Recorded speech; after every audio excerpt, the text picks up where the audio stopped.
Now Bob Lampione sent us some photos here. I guess this is one of his friend's custom cars. That's pretty cool. It's an old Chevy. Look at the holes in the side of the hood. Nice paintwork. Kind of traditional flame job.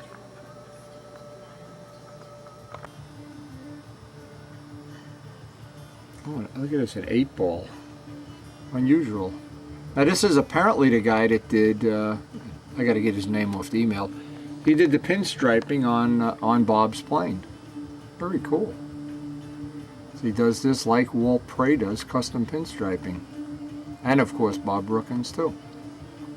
This would be a good logo for the side of your next ship.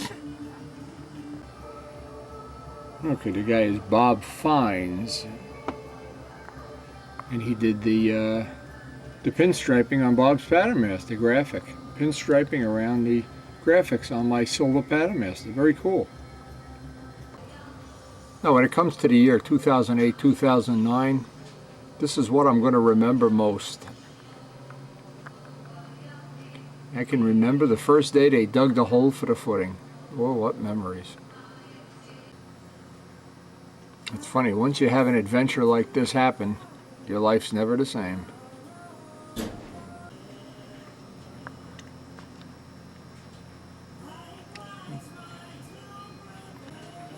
It's funny, looking over the pictures, it just, the memories. I don't know how to explain it. And for Karen and I, it's been such a long time coming, such a long time waiting, but it's finally done. I even remember when we had grass. We haven't had grass for many months, but we're going to have grass in the next couple of days. I hope. And I was amazed at how this construction was almost like building a plane. You know, it was angles and edges and measuring and cutting wood, and just amazing.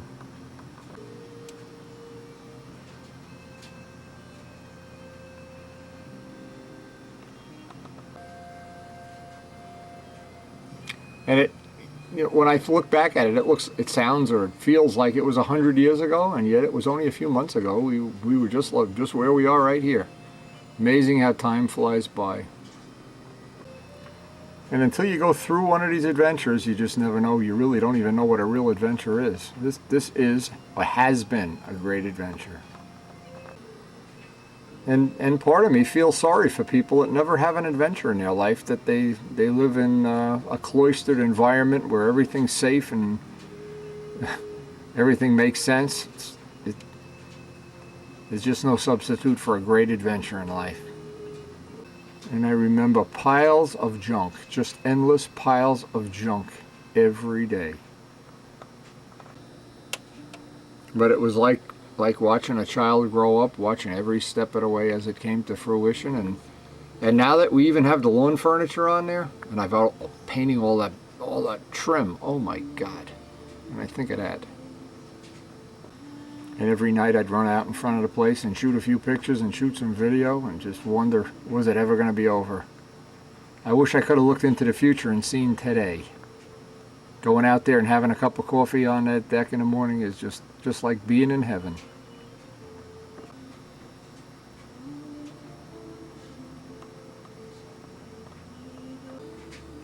And to be honest, there were many nights I thought it was never going to end. But end it did. And I could remember like it was yesterday, painting all that stuff. Oh, God. And every day it just got better and better and better. And finally, the railing. Finally. That was such a milestone, getting that railing in. And it's just like the birth of a new plane, the birth of tribute, seeing it come to fruition, seeing all your hard work pay off. It's a special feeling. And I think it's a special feeling it's impossible to share with people that don't have adventures in their lives, that maybe have that cloistered life where they're living just to eat cereal. And to me, this house is what makes the life Karen and I have built for ourselves It makes it special in a very special way. And even in the end, when we were doing the last few details, it was like a dream come true.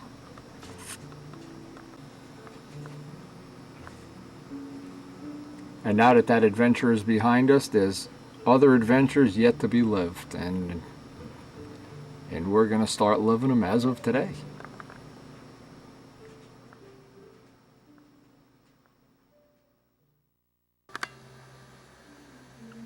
Now today we're coming up on a time when I want to run the engine out in the garage or in a driveway or at the field. And before I would do that, the next step is to put some good carnauba wax on this. Now if you look at it, and a lot of people would be real happy with that finish, maybe even I am, but we can take it to the next level in two ways. The first thing, before I put any fuel, even though this fuselage has automotive paint, fuel-proof automotive paint, I want to have everything. I want the whole model to be waxed with carnauba wax. Carnauba wax. Now, you can buy carnauba wax, the paste, that's excellent, but the more carnauba wax there is in a product, the better it is. Now you can bet I've got 1,000 different waxes here. I just bought some new stuff, in fact. And I was looking for, here's what I wanted to show. Every one of these waxes has some carnauba wax. Here it is. Here's the good stuff. There's pure carnauba wax without cleaner. Well, this would be the final thing we'd want to put on. Now this, yeah, granted, this is hard to get on, hard to get off, a little bit easier. But I got a new product this year, and I wanted to try this.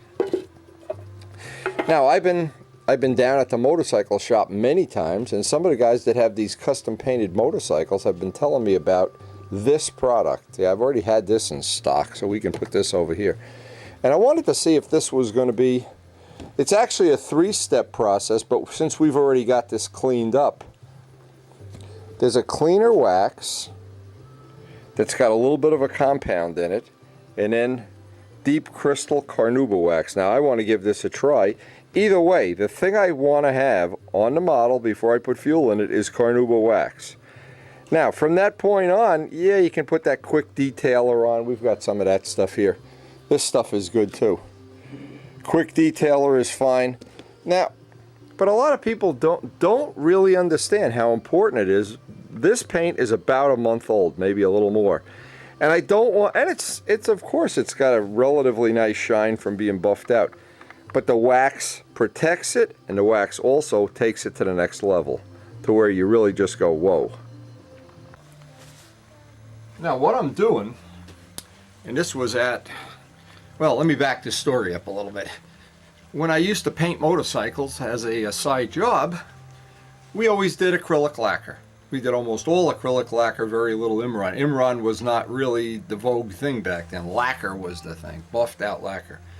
But when it comes to dope, dope has been around since this brand of dope's been around since 1927. And what has happened is, in the life of this dope, in the time since it's been sprayed and allowed to dry to the atmosphere, it's gone on a cycle of getting harder and harder and harder and harder and harder. So what happens is, even now, a month and a half later, it's able to take a much better shine. The reason a diamond reflects light, it's hard. It takes a beautiful flat surface. Now in our case, this is, the reason for waxing a plane is not so much, even though it is, you can wax, even my Windstar you can wax, and it'll be shinier, but when something's shiny and you wax it, it gets even nicer. It gets nicer to the touch. And this is a 2-step thing. Now the bike guys, the motorcycle guys down at Yamaha, they were the ones turned me on to this, and they were telling me, you know, when guys nowadays pay $4,000 or $5,000 to paint a bike. And they really want to protect it because the bike is taking the same abuse, maybe worse than this, stone chips and who knows what. But another consideration is the UV protection. Now a lot of times, some of these waxes have no UV protection, some have a lot of UV protection, some of the paints have low UV.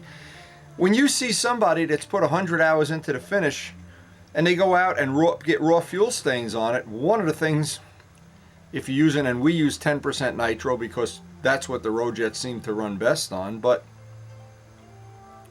if you're using even 5% fuel, will put little stains in. It's alcohol. Alcohol will take paint off. Raw alcohol will just take paint right off eventually. So, but here's my point, is I want to take, the same way as buffing it out, I want to take one small area at a time. In this case, maybe the size of a magazine. This is the cleaner wax. Now what you're supposed to do with this, and I'm not sure because I'm going to do a little experimenting on my own here.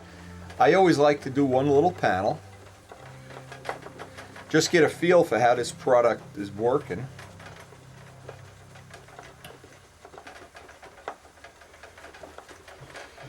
And I always like to end it in a sharp line so I can see, and I'm doing that up at this end. In fact, let me move the camera just a little bit. I'm stopping at a distinct point so you can see what the benefit or what the difference is. And because we're going to be putting raw fuel in this in the next day or so, maybe even today, depending on if it stops raining. Today didn't meet up to our needs to be out in the driveway, not with the rain.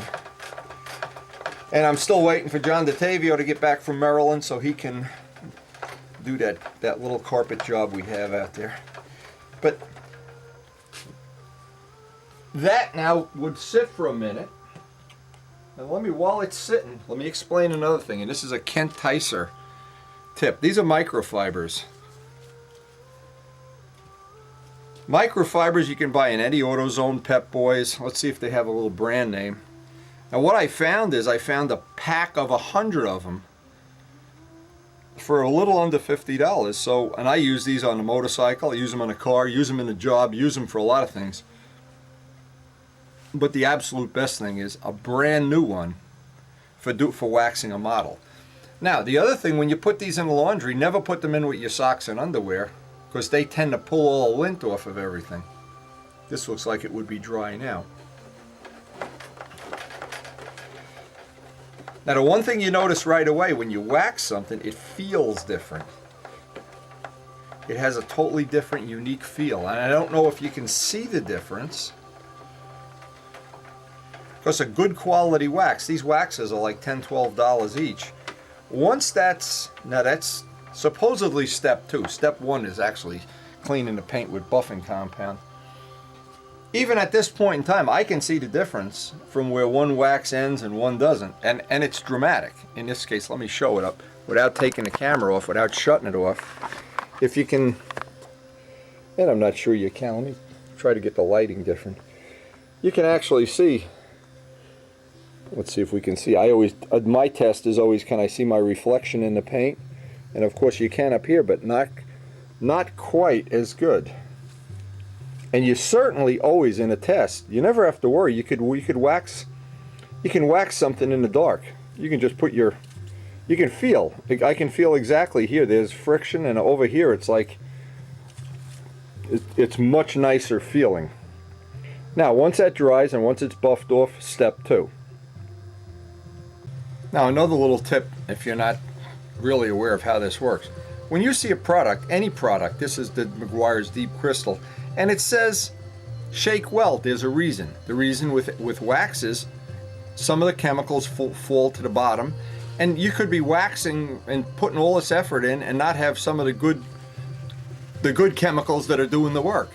Now modern wax, and I actually listened to a show that, if you look at the Speed channel, Meguiar's has their own, I think it's called Car Crazy, and they always advertise their products, of course, but they always give a lot of there's always somebody giving some little tips on those car shows, because imagine what it costs to paint a high-end car. Now this wax is a different color, a different smell. It has carnauba in it.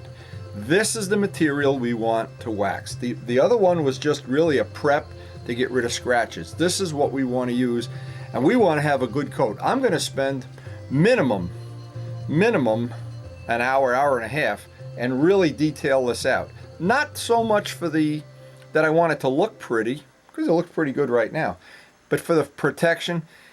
just in case. And you know this is definitely happening when you're fueling a plane and you have fuel on your hands and the guy launching it just changed the oil in his car and who knows what else. I mean, with the wild hogs, you never can be too careful.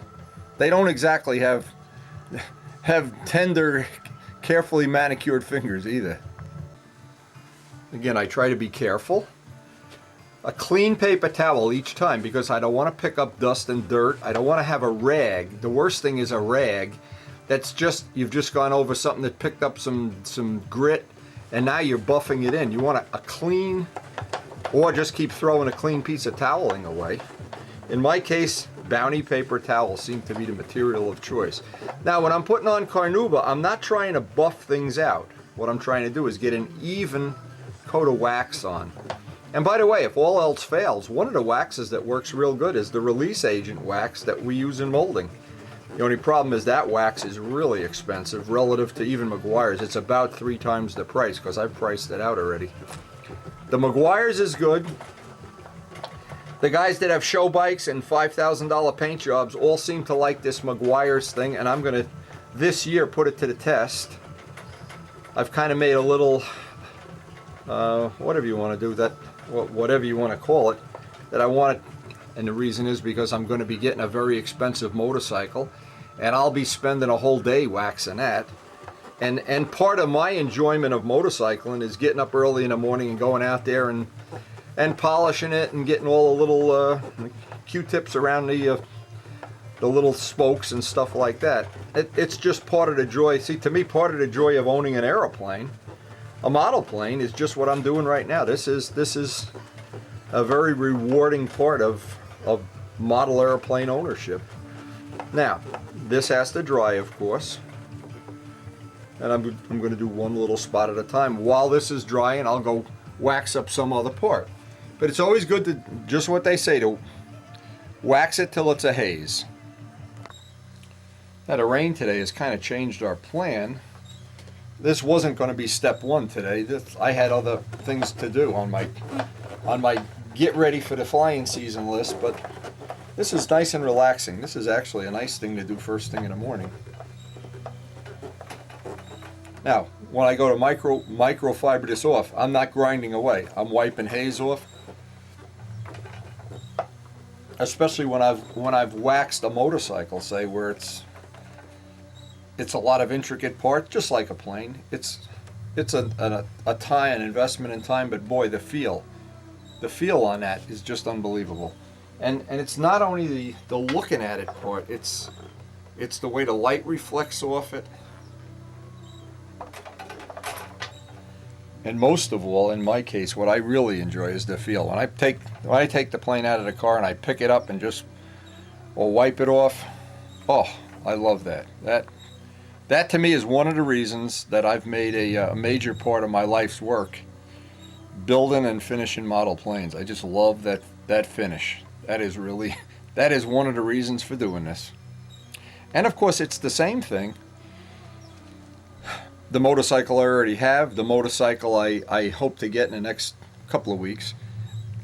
Polishing it up, and Les told me this one time, and Les had just gotten his vet, and he said, it's really a nice thing. You have your cup of coffee in the morning, you go out with all the detailer stuff, clean the tires, clean the wheels, get all the road grime off, and then just sit and admire it. Well, that's what I like to do. Once I'm done waxing this, believe me, I'm going to sit, have a cup of coffee later, and just admire.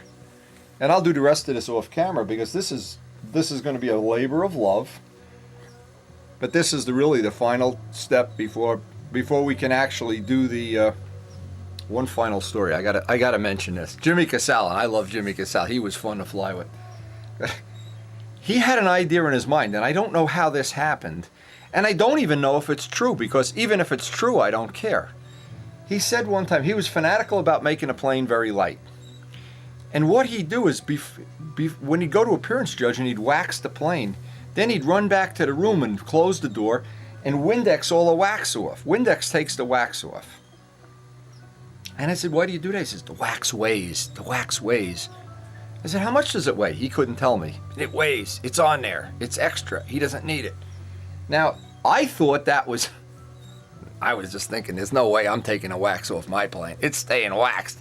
But you know, but the problem is, you know, Jimmy was an excellent flyer, and whatever superstitions he had or whatever, maybe it's true. Actually, one day I ought to weigh the plane and weigh it and see if maybe it does add a gram or something.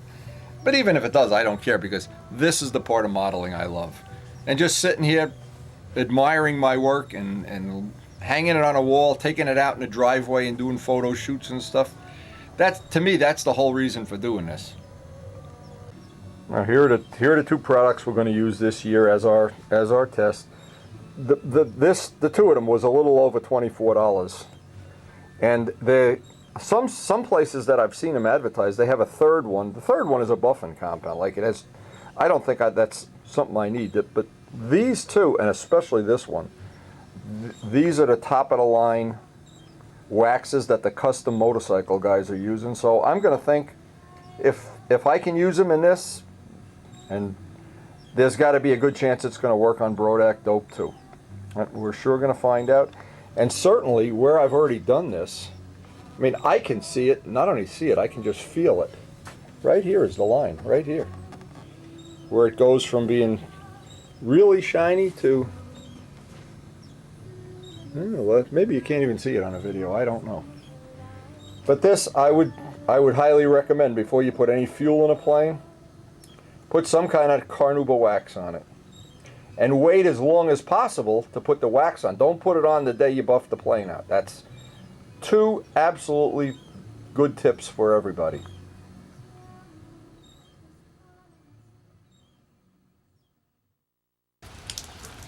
Now, one of the things that of course I say over and over again, one of the things that allows me to be get as many things done as I do in so many areas, because I constantly monitor the Weather Channel. I mean, it's almost like a stockbroker monitoring stocks.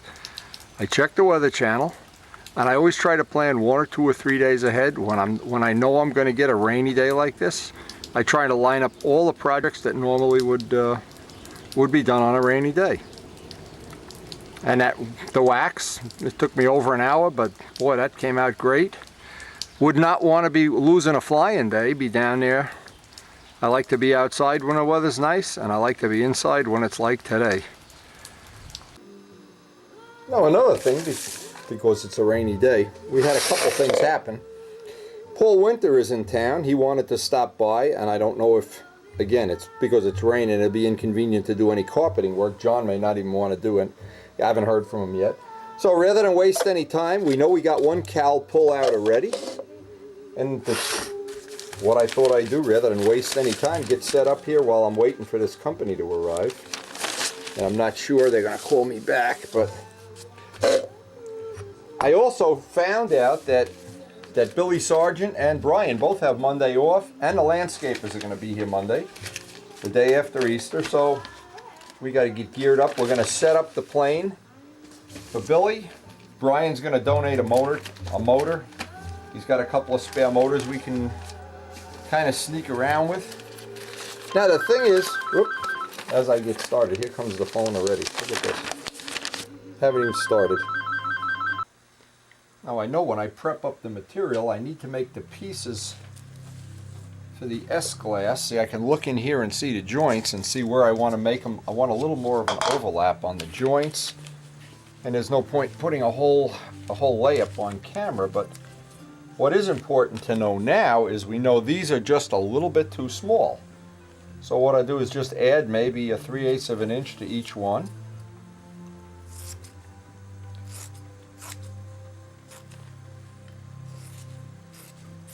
And it looks like the S-glass made a pretty nice cowl anyway, but it's only one material choice, and of course we got this material from Bob Green. We could be using E-glass and we could be using carbon fiber. I don't think this is a project that requires carbon fiber. 1, 2, 3, 4. See, I don't want to cut too many ahead of time because I don't know where, until I make a couple of how these are going to work out. But it's a good day to do it. It's a rainy day. And planning things out so that when a nice day comes, we'll be doing nice day things. It's easier said than done, believe me. Easier, Like that song, easier said than done. Okay, we got a cutout. Same thing with the half-ounce cloth. Let's see if we can do this methodically. Not sure we can, because I know the part, I know the sizes now, and I know the sizes have to be just a little bigger.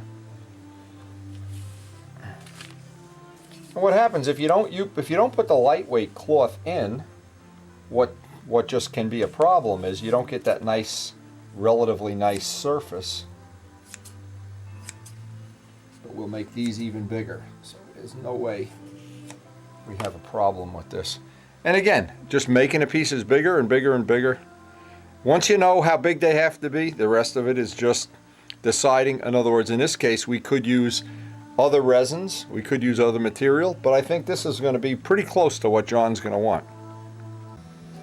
I tried something a little different on this layup, just to try to get the ends down in there and around that ring. I made a ring of these heavy strands of e-glass, and we'll see if that makes for a because what happens is you got to cut a big hole out there for the motor, the venturi, and in the end you only have a very small piece. So I think that might be, and I'm not sure, that would be the answer, but this one laid up pretty nice. And that S-glass material, I'm going to try to get some more of that from Bob Green. That lays up very nice in a mold. It's very flexible, unlike carbon, which is very difficult to get to go down into the corners. That's one issue too. I'm just working out all of the little air pockets. There's as many of them as I can get out. And even if there are flaws in these little composite parts, you can fill them with air epoxy light. You can prime them, just put a couple coats of prime. Yeah, I think that material that's down in there, I think that's going to work out pretty well. Well, we'll know tomorrow when we pull this apart. But just by babysitting it and getting out all of the little parts on this, the little corners and edges. And of course the final test is, once we pull this apart, and see if that system is going to work any better, any advantage, or if none, we can go back to the other way. But I try to make each one just a little bit different, just so I can build a little database for this part.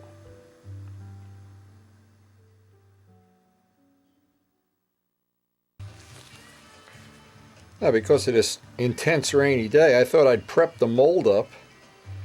We're waiting for a little sample of carbon that we want to use. It may be here today, it may be here tomorrow, I don't know. Elliot said it's on its way. So the most that could be is 3 days if it's in priority. Now what I'm doing, I'm putting a coat of PVA on here. Just brushing a coat on. I've already got it waxed. And of course this is not a new mold. It requires a little bit less preparation. The PVA is fine. 2 or 3 coats. As soon as it starts looking green, we're all set. Now what I do with this mold, you would think I'd leave it this way. No, I turn it upside down so that whatever drips out gets out on the edge, not in the inside. But as soon as it's green inside, I'll be ready to lay up a piece. Now usually that takes an hour or so, but it's cool in the shop, so we'll give it an extra hour.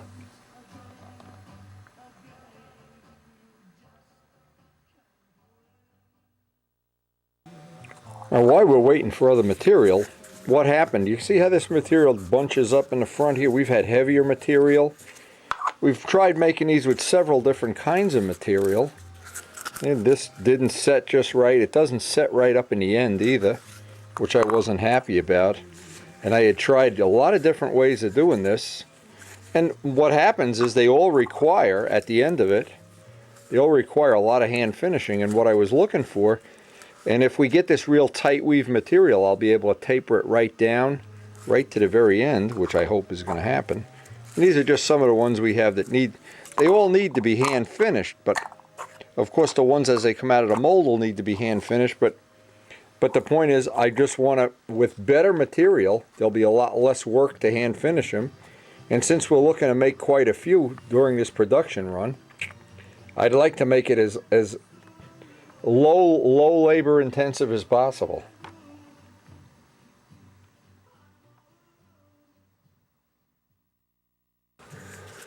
Now once these are sanded out, of course, it's not a big deal.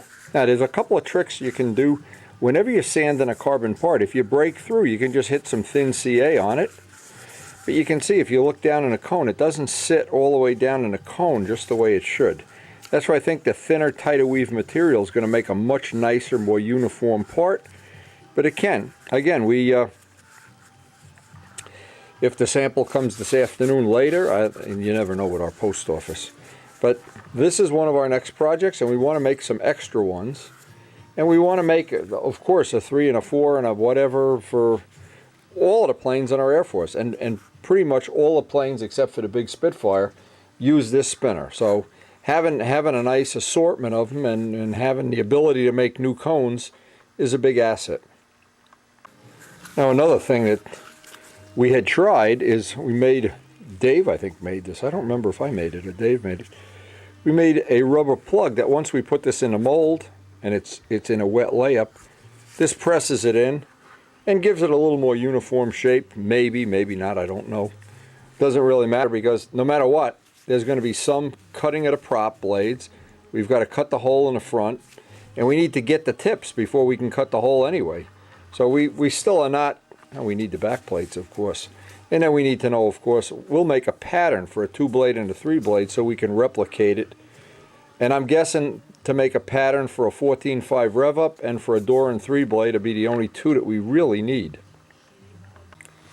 So that's just one more little thing on a rainy day that we can get a little bit ahead on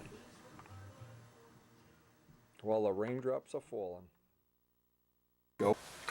Let's see what we got here today so we can plan out a day. Oh, bright sunlight. Wind blowing 50 miles an hour. Bright sunlight. Chilly as can be. Oh, oof. Not a pleasant day. Not what we were expecting, but at least it's not raining. And what I did at the end of yesterday, I took this experimental material we had made, the one that we put a little yellow dye in a pipe, and that seemed to work out okay. And I figured I'd do one with clear, just to see what the this was black and white material, to see if it had any advantage. There's only one advantage of this material. It's a tiny bit lighter, just a few grams lighter. Now the only trouble with, see how the white doesn't even show. Once you soak it down with the resin, there's no advantage. The only advantage is if you look up to the light, you can see light through it. I'm not sure that's a big advantage, but I made up a shell anyway just to see. I want to lay this up with double baffles, and I have an idea of like the Ferrari stingers with his 2 stingers almost going out the back of the cone. So because we have this is definitely not going to be a flying day today,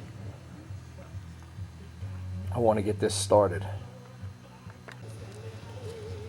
Now I always like to try different materials. Anytime I can get a free sample, and AP Technologies is perfectly willing to send you a free sample once you place an order. So what happens is you order a whole roll of the normal tune pipe stuff, and they send you a sample of something else they want you to buy. But you know what? I guess that's the way it, well, I shouldn't really complain. That's the way it works in all businesses. Now let me see, I want to, did I get this scuffed up enough? See what I wanted to do with this.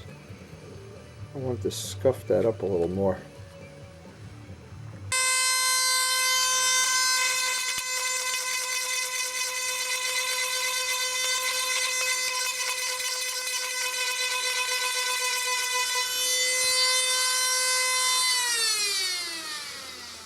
Now it could be that this material, I won't know till I'm done. I can usually,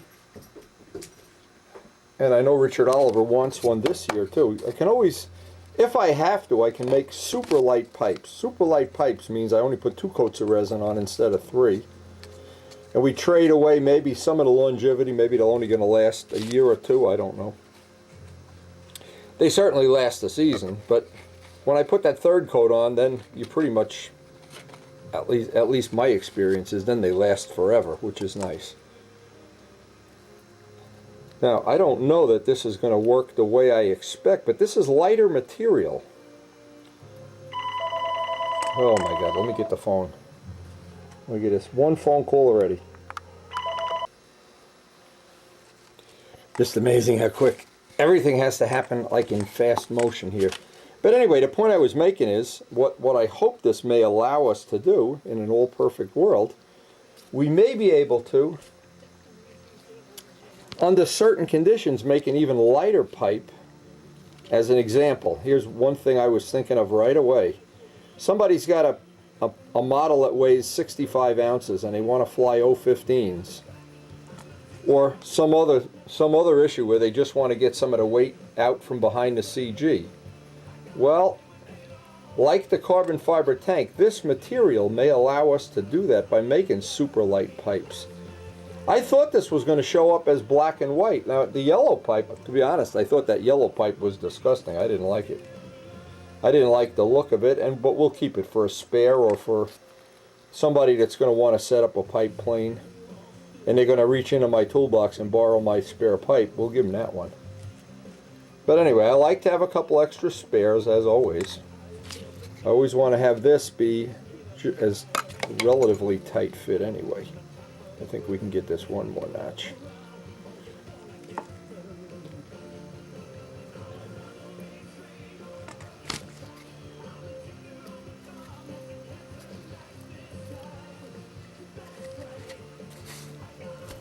There we go. And I'm always amazed at some of the other manufacturers of pipes. They're considerably heavier. I mean, they're not a few grams heavier, they're really heavier. But they still work. But it's a question of if you need the lightweight. See, and I always like to have the option of having a lightweight unit, a lightweight tank, a lightweight set of wheels. And if I don't need it, so it's no problem at all. Nobody's going to hate me, that's for sure. Now I'm going to put a little more up on the lip here, I think. I think I'm just going to stack this deck in my favor here while I can.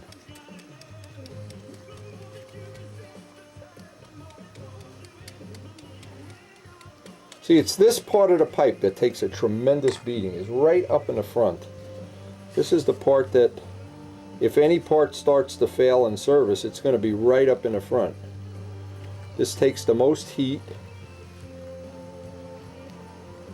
and especially in a bent pipe like this, those hot gases are making a turn around the corner, and pretty much, well, this is where, if you get a dead lean run on a hot day, you can invite a failure. You can get that temperature up to where the material, even 500-degree resin, can't take it.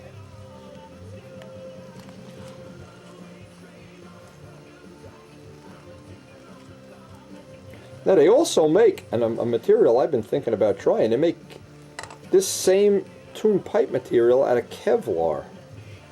And I'm wondering if that, see, because I'm going to be ordering stuff from them soon, I'm wondering if that isn't worth, give it the all-American try. Now I'm putting plenty up here because I'm going to cut threads in this later, that's for sure. I always cut the end off because I've got a schmutz on this.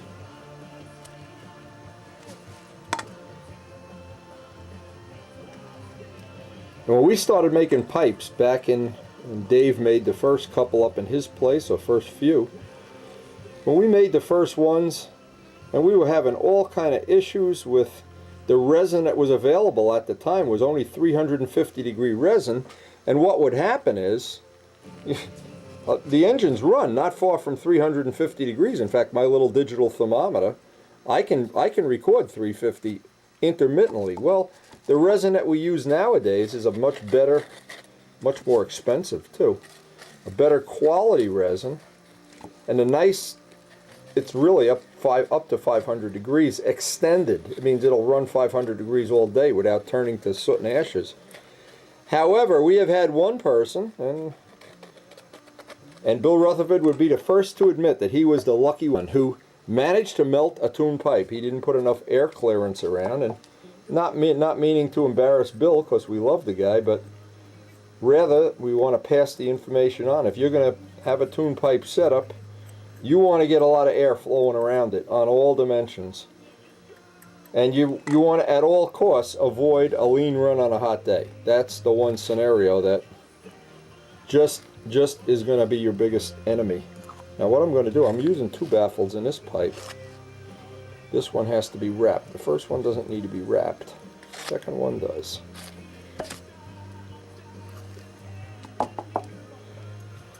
But that old thing of putting enough air clearance around a tune pipe, around anything, around the engine. And we've had a few that, Tradition was one of them that we just went crazy adding air vents to it, and more air vents and more air vents, and every time I did the motor ran better, and I finally said I just cut a big hole out of the bottom. And it worked perfectly. But it was one of those things where I was fighting it every step of the way because I didn't like the look of having that big hole there. This is why I love old tools. You just grab them when you got epoxy on your hands. Anyway, we thought it was going to be a warmer day. We wanted to do some gardening today. I don't know if it's so cold out there. I don't know if Karen's going to want to do any gardening. And we got the landscapers coming tomorrow. And we got John DeTavio coming tomorrow. And we got our big annual trip to Bucks County coming to pick out planters.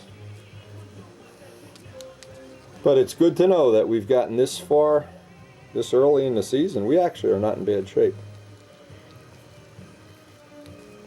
We were expecting Paul Winter the other day. He wasn't able to make it. We weren't able to connect because we had some obligations. Things, family things that cannot be put on the back burner.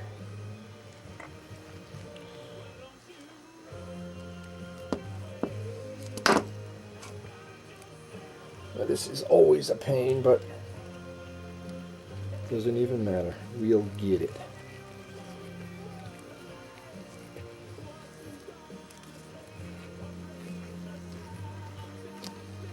And there's an awful lot of people that have asked me, you know, they like seeing things made. Like I was thinking of having a dedicated part of each video, like how do they make it? Because I like seeing how things are made.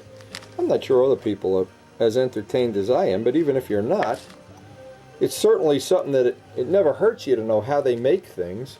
And like when I'm down by Dub Jets, I'm just blown away by how a lot of that machinery works and how it's interesting to me. Now the way we made this mandrel, and this is a very special mandrel, it's made for a 2-baffle pipe that the second baffle, we actually just used 2 of the first baffles and force it in there in the back, so you really do have, it really results in a nice quiet pipe. It gives you a lot of choices. There we go.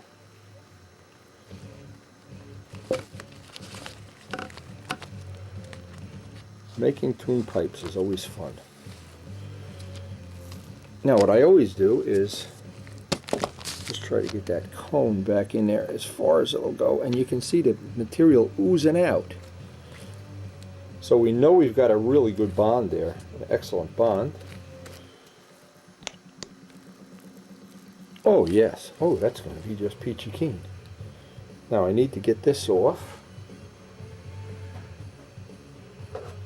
I love old greasy tools all full of epoxy. I know some people don't understand that, but whenever I see a greasy, dirty old tool, I know somebody did some work.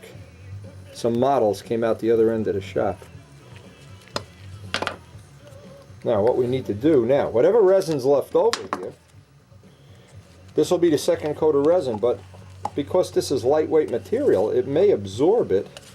It may not even need the third coat. See, the thick material that's made with the 4-ounce toe, it just absorbs the resin like a sponge. This is actually thinner material.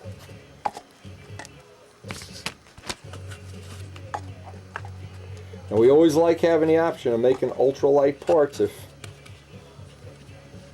when you get to that final bench trim day and you say, oh, if only I could get another ounce off the nose or the tail or something. Boy, oh boy. And when you can do it, you feel like a king. And when you can't, you know, party's over. Now you can't even tell if this was black and white material at one time. This is incredible. It just fades to black, more or less. I don't know why that is. They also make this material with the Kevlar. It's carbon and Kevlar. That might be cool looking stuff. But again, I don't have a sample. But if I know AP Technologies, the next time I order stuff, they'll send me some samples if I ask. Anyway, once we get the stinger in this will be one more part that we can, well, we'll be adding to our list anyway.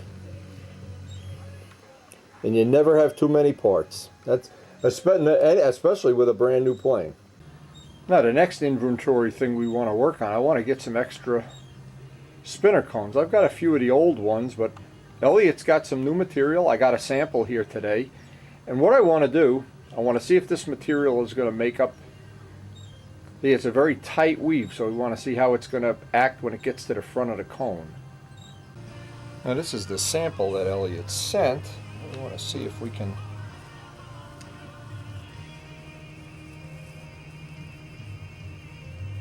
get, first off we need to make some pieces for the tip. Yeah, that'll be fine.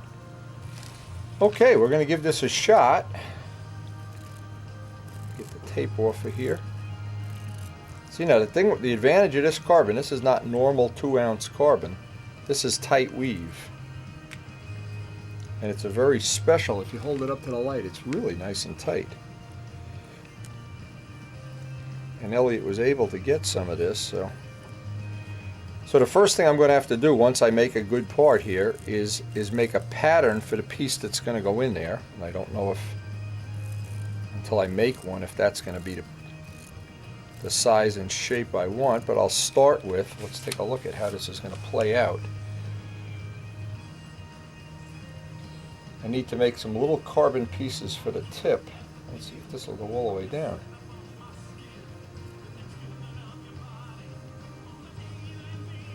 And what I'm going to do, I'm going to have to make a piece right for the tip. That's what's going to happen here. Okay, that'll fit in there.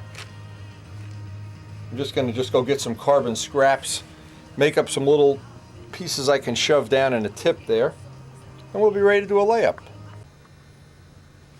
So we're going to see just how this lays up and whether we're going to be able to get a good part out of this.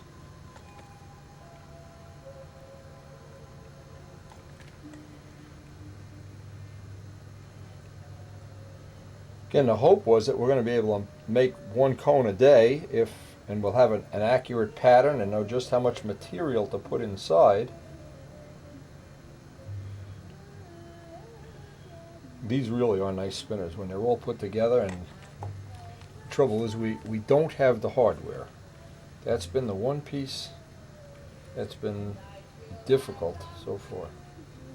Now I want to try to, if I can, get this to ray.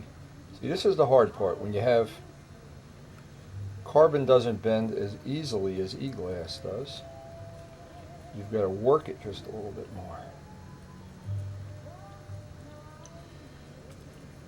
But of course, that's why they pay me the big money.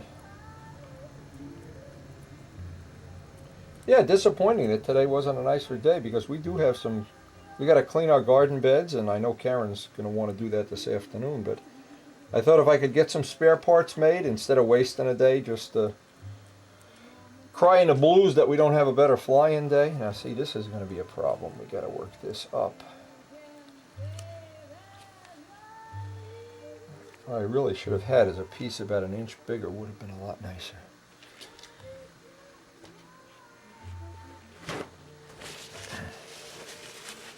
Now I don't know if this was a sample Elliot got or he just took a slice off. I guess we'll find out.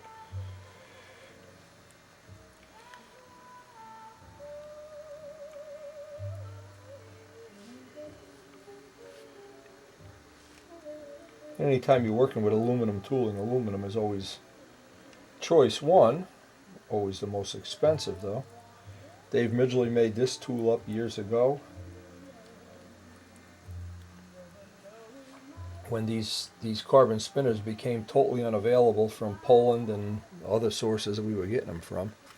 Like everything, just gets hard to get. Now this is just to fill up that front to where the piece rests on, and I made these little scraps up.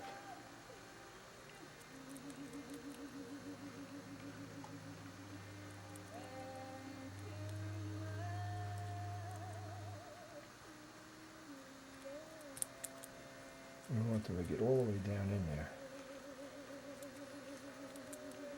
That is also another lesson here. I guess it's a lesson for me too.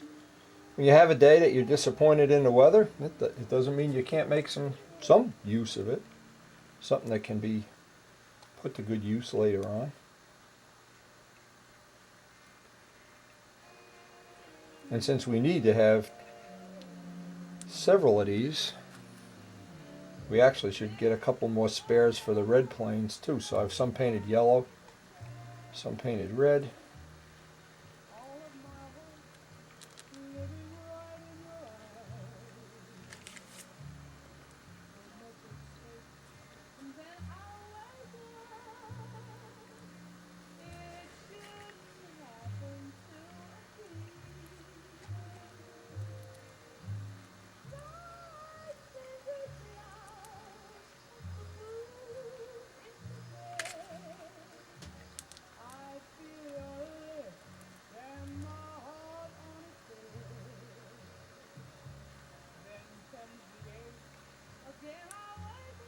I was watching that show How It's Made last night, and they were showing how they made pipe organs.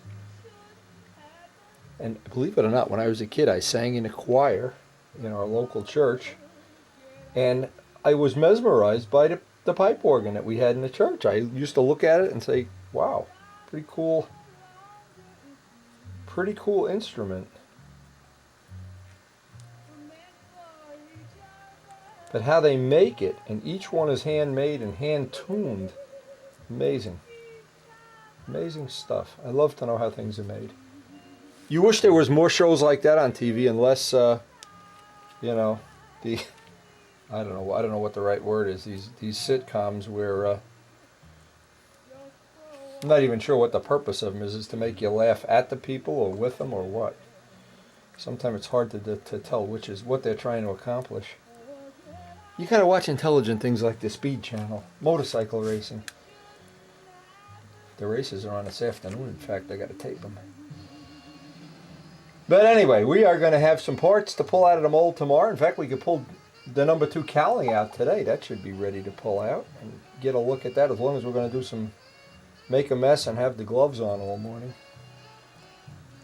And hope it warms up. Yeah, this looks like it's gonna work pretty well, Elliot. I can just tell by looking at this. This has the look of it's going to work fine.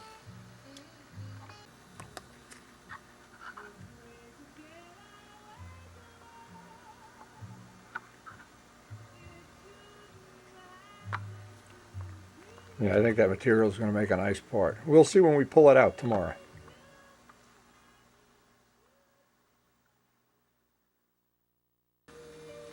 Now to pull this mold apart and take this test piece out, and we still haven't finalized what matrix of material we're going to use for this, but we're certainly closing in on it.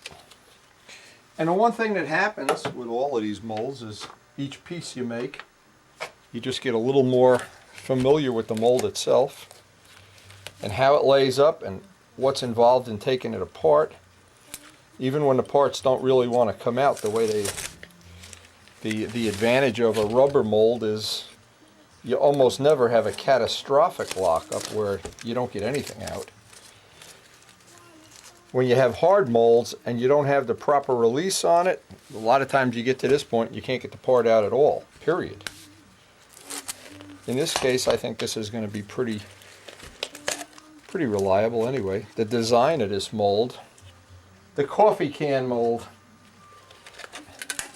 This always makes it real easy when you can take the mold itself out. Now it's always easier if you can peel back very little at a time. You can see the genius of a coffee can mold. Because tin cured silicone rubber does not really stick to the part. And if this even were a hard mold, even though you have a draft angle and you'd be pulling it out, you'd have trouble, believe me. The one thing when I was starting this with Ed Gallagher, the one thing I realized right away, rubber molds are my friends. They don't disappoint me. The parts always come out. Now this one looks a little better than the first one. The only issue we have are these little air bubbles, which I can fill in with air epoxy light. That's a pretty nice part. So we've got 2 out. I want to load up one more. I'll do that off camera. Get the third one going, and then make a real evaluation how exactly I'd like to, what material. See, we've been using the light carbon. I'm not sure. We have other material to try, and we'll give each one a try. But it'll give John a lot of possibilities, and especially if you need one to cut to figure out where the engine holes are, and then take that one, put it over one of the ones that you're going to use, and just trace out the holes. That's always another thing.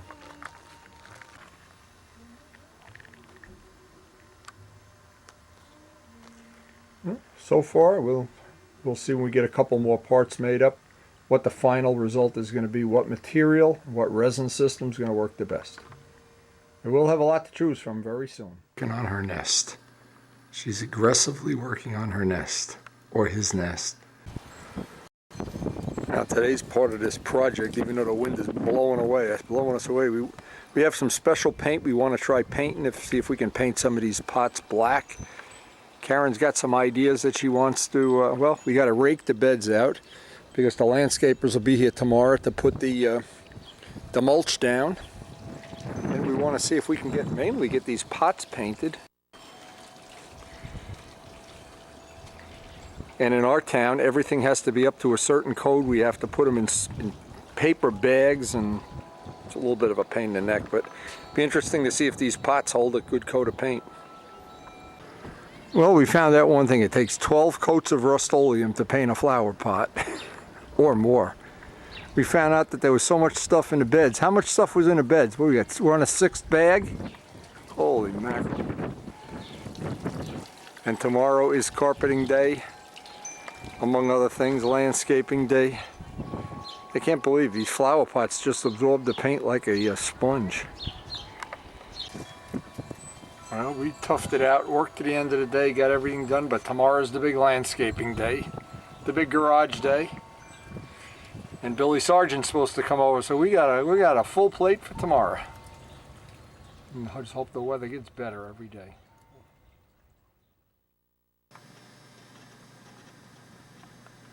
Get this little photo show of from Bernie Trent. I'm assuming it's his Hellcat, but he doesn't say. Oh, nice 3-bladed prop. Bernie makes these neat little photo shots. I wish he could, well, put captions on them somehow, but I guess you can't. Anyway, very nice rendition of the Hellcat. He's even got a profile pilot in there, I see.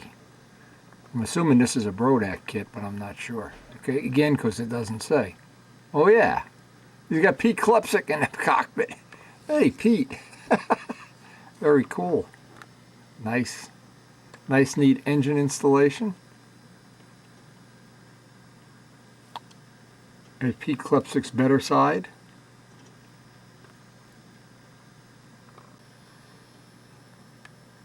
Anyway, very nice, and we always appreciate getting this stuff from Bernie. And Bernie, we're already getting ready, dreaming about the flying already, and I'm sure you are too. And we'll probably see this model there.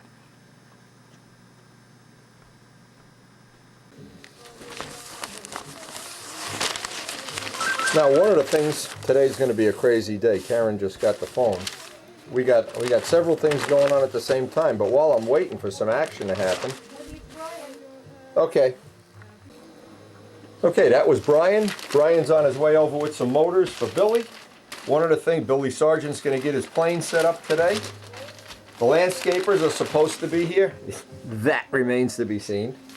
John DeTavio's supposed to be here to do some carpet work out in the garage. And in the meantime, see, I like to get an early start on a day. I want to pull some of those molds apart. In fact, the first thing I want to do is work on my tuned pipe, that new pipe. I can set up the stingers for that while I'm waiting. I don't want to waste 1 minute of today because it looks like it's going to be an appropriate day to get some of these outdoor projects out of the way. And we are coming up on a flying season. In fact, the first thing we're going to try to do is with Billy. And by the way, I'm going to tell a story on camera. This plane that we set up, we're going to set up for Billy. Billy is a very passionate person who has never flown a full-size stunner. He's had smaller planes. He's the one that's trying to get me a deal on this R1, and where he's involved with a motorcycle dealership. But of course, the bikes are not available yet. Now, here's the biggest thing of all: is this plane. I had built parts of it for John Gajewski 25 years ago. John, of course, became blind from diabetes, gave me back the plane after 20 years. I used it to break in and test the Rojets, the little Rojets, when we were setting them up for the bombers in the bomber years. Everybody I know, including Brian, has had many enjoyable flights on this plane. It's a really nice plane. And I'm not sure. We haven't seen the last of it. It needs a day of maintenance, a day of work to get it prepped up and ready. But the neat thing is, I just think it's so nice to be able to pass a plane on to somebody who can get use of it.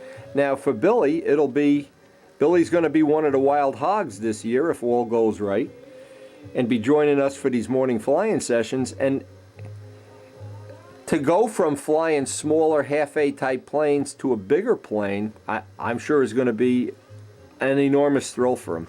And that was one of my things today, because when I have several things to do on the same day, I actually really look forward to a day like that. It's like a doubleheader in football. But again, we're subject to, are these people going to be available? Are they going to show up? We don't know. We're clueless when it comes to this stuff.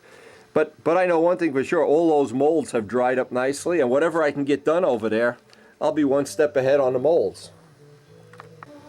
Now step one, I want to clean off the pipe. This pipe looks like it dried up nice, but I'm so disappointed that it doesn't look any different than the carbon material. I need to grind the ends smooth and then set this up for a stinger.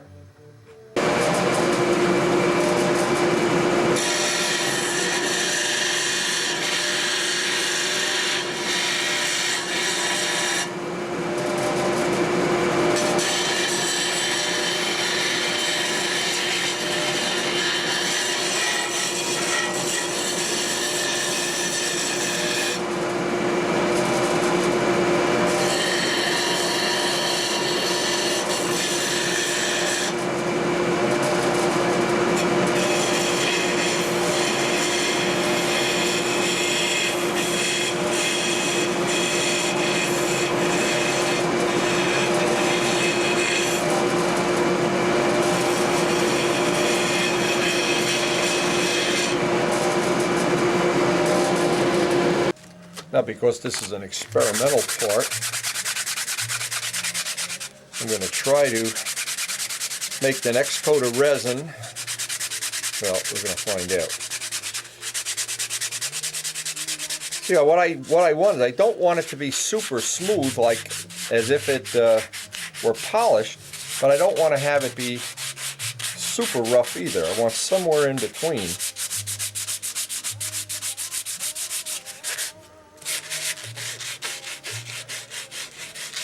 And what happens when I've done a little test, by doing it this way, sanding a little bit between coats, I can get the next coat of resin on here very thin and very smooth, rather than big and thick and gloppy. It doesn't have to fill in all those little craters. And the result is a pipe that's just a couple of grams lighter. And of course, that's what we're really looking for here. We've had these down to about 40 grams, and they're still reliable. Under 40 grams, they get really thin, and if you crimp the zip tie too tight or something else, you run the risk that they're going to be a problem. So what I want to do before I even go to the next step, before I put the stingers on, I want to put the next coat of resin on that pipe. And I try to, well, that's not always possible, but I try with each one of these pipes to try to make something just a little bit, especially if they're from me, that they're experimental and I learn something from them. I'm not just making, not like making White Castle hamburgers or something. But we'll find out. Now I really wanted to try to make this because this is lightweight material. I wanted to see how light we could make one of these. And see if we could get it down under 40 grams where in the past they've gotten unreliable. Come on in! It must be Brian. It must be somebody. Boy, he must have a rocket ship, not a car. Well, you hit me at 5 minutes away. 5 minutes?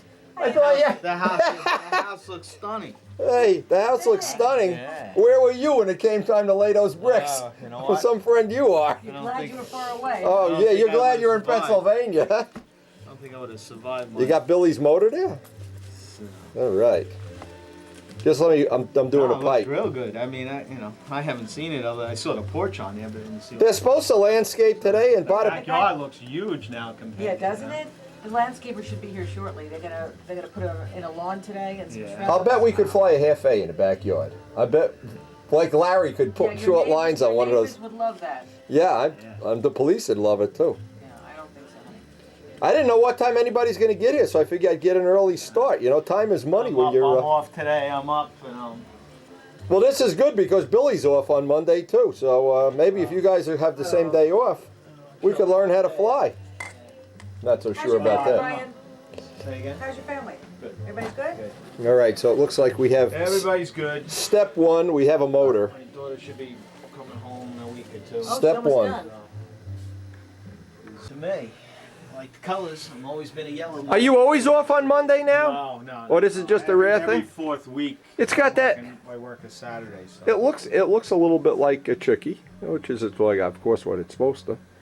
And it's a little smaller. It's only a 60-inch span, and it weighs 60 ounces. So we're kind of excited about getting in the air, but certainly not a flying day today, I don't think. Looks like a nice. Were the trees blowing when you came? You know what? I didn't really notice. It's cold out there, though. It was 34 degrees this morning. Oh, I know. I know. No, it's cold. I know. And I'm going to just have to play. I have to keep the day open because I don't know who's going to show up today. But we got 1 out of 3. You're here. I'm saying his name right. I hope. Horatiadis. Mauriciatis. Yeah. Well, how many you got? 3? I have two. Okay. This is. That's a Rojet case. Yeah. Well, Okay. You lent me that to make a crutch at one time. And Okay. So we don't need this. It's time to bring. Time to return time it, to right? return it. I'm dead 4 years now. Time to return it. Okay. And here's a. Okay, we got a muffler for this? Muffler, yeah, this muffler. I had a chip, but I think I Okay. sold it with the other engine. I can't find it. Did we run these in that same plane? I don't even remember. What same plane? We're talking- That Gavsky plane. No. We had these in your Cardinal. Where did we have these? I've used them from. And this time is to the time prop you everything. were using? I think Yeah, I got some there's an APCs. Yeah, it's 11.4. That was on this Okay. motor. I took it out of the plane today. All right. And this runs. There's nothing wrong with it. It's just that I had chosen this one, had a different Well, Venturi made for it, and John was here with his truck, and we come out and look what's on top of my. We have visitors. Mickey the Mallard is up there, Brian. Where's his mate? He's making a nest on. Is she up there? I wonder if they're making a nest on top of that thing. What the hell are they doing up there? looking at your pond. No, they were in the pond. I've already got video of them walking around a pond. A couple of years ago, they had babies. They go in Jim's pool. They must make a nest in his pool. Of, I don't know, what do you They call it? don't look very. I thought mallards are green on the head, huh? I don't know if that is a mallard. If I knew they were making a nest, I wouldn't bother. You know, I'd leave it alone. Scoping everything out. Checking it out. That's a nice place for them to check it out, though. Imagine if they had babies up there. Yeah. That's pretty cool. I bet Bruce Hunt is all impressed that we have ducks on our... right up by the little house where they always have babies. Yeah, they had 9 babies one time. I came out of the back of the house and I look and there's the mama duck. She's doing something up there. I don't know what the hell you think she's doing. I'll bet she's thinking this is a nice place to make a nest. Sure, Wendy's a low rent district, sure. When do you fill the pond with nice bread in the morning so we have something to eat? He's a sucker. Spends half his money on bird seed. How can you make this stuff up? Unbelievable. Yes, sir. That Windy is quite a guy. What the heck are they? How did you guys ever survive over the years? Look at this. Oh, we got... John came, he said it was too cold to lay the patch, so the patch is the first part of the job. He's gonna, look at this, his mate. Windy and Karen, the ducks. Yeah, honey, what do you think? Should we landscape? Or should we put in... put it... I want a new motorcycle. No, you don't. Let's put that money into aluminum siding. I want a new Harley. I want aluminum siding. I want a Harley. Oh, there they went back down into Jim's. The guy behind us has a pool. I think that's where they really do hang out. There's actually a pool in this house and a pool in this house, so pretty cool.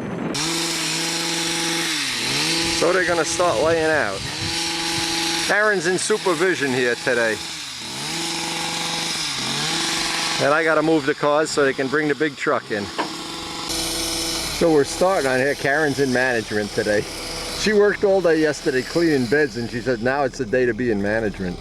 Anyway, they're gonna start trimming things out. Start what we hope is gonna be the end of the landscaping part of this job next couple days, and John's gonna come back when it warms up a little. It's really brutally cold out here.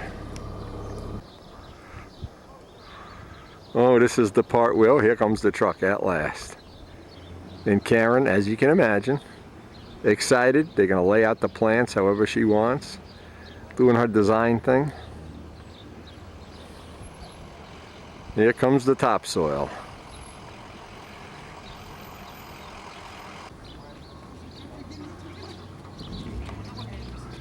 Brian's in duck control.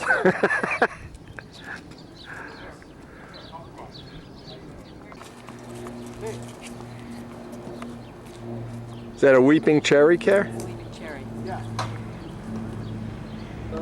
Yeah, I think, but I'm not sure. This is the maple. This the maple here? Cherry's the other. The cherry's the big one. Shows you what I know. That's what I got. I didn't know. I only know third. They all look alike to me. Don't quit your day job, Brian. Good thing you know how to fix cars, huh? Good thing I know how to make tuned pipes. Now here's the secret. If you want to know the secret to getting contractors to do a great job, there it is. You get a 30-cup coffee pot, croissants, butter, feed them regularly. They really have become, well, they like working for us, and we like having them do their thing, that's for sure. And Karen, she's out there hollering at them, telling them to move things. And we spent all day working on the backyard, so it's coming. How's it looking, Car? You like it?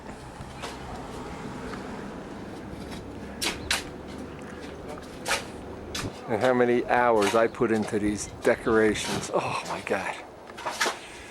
I could have been somebody.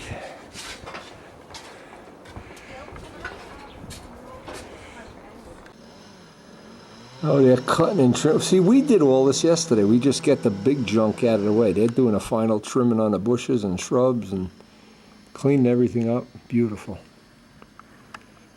And those black pots, they need about 10 more coats of paint. Here's another tip. If you want the birds to love you, fill the feeder, Wendy. These guys are wiping out the feeder 2 and 3 times a day. Fill the feeder, Wendy. Just fill that feeder, Wendy. We'll take the last few seeds out. But get over to the bucket and fill that feeder. We're like landscapers. We like to eat 2-3 times a day.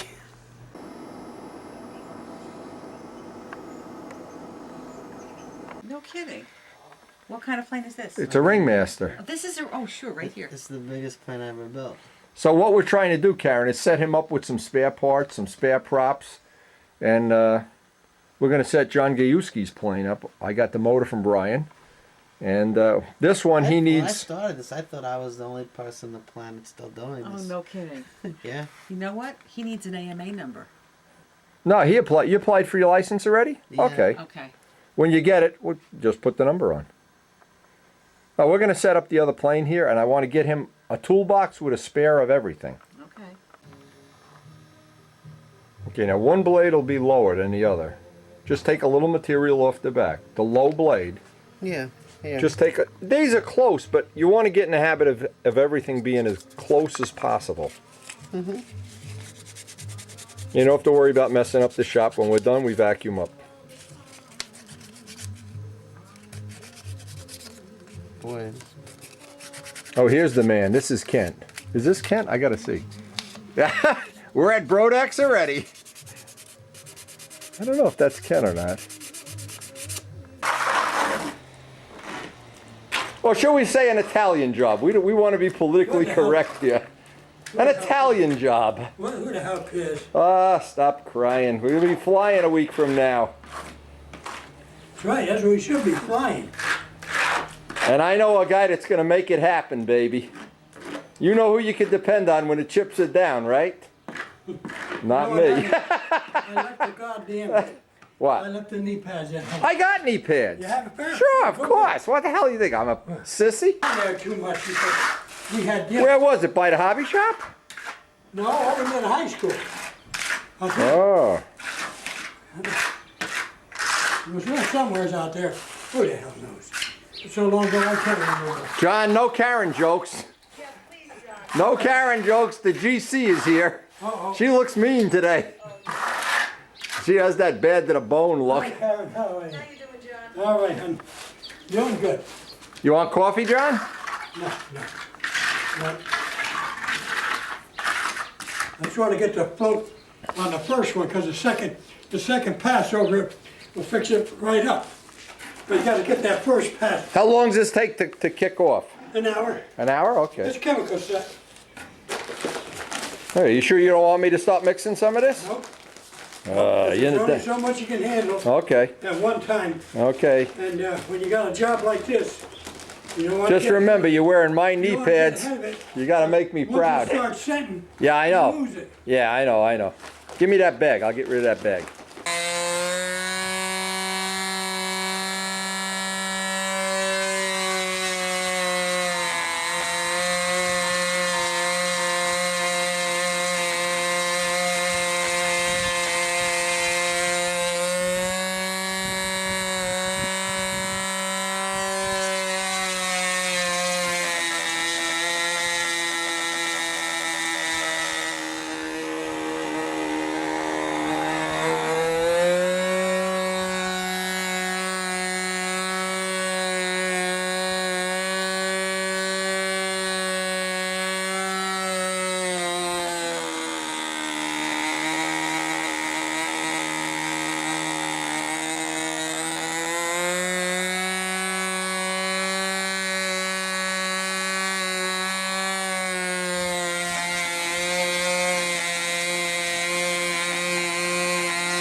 So this is the first day of the landscaping. They got the mulch in.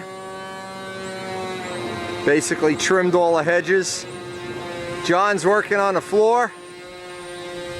He's got the second layer of patch going in now. Billy's getting a couple of bench runs on that, getting used to starting it and how it feels. Boy, there's a long story to that model, and I think Billy's just going to add to it.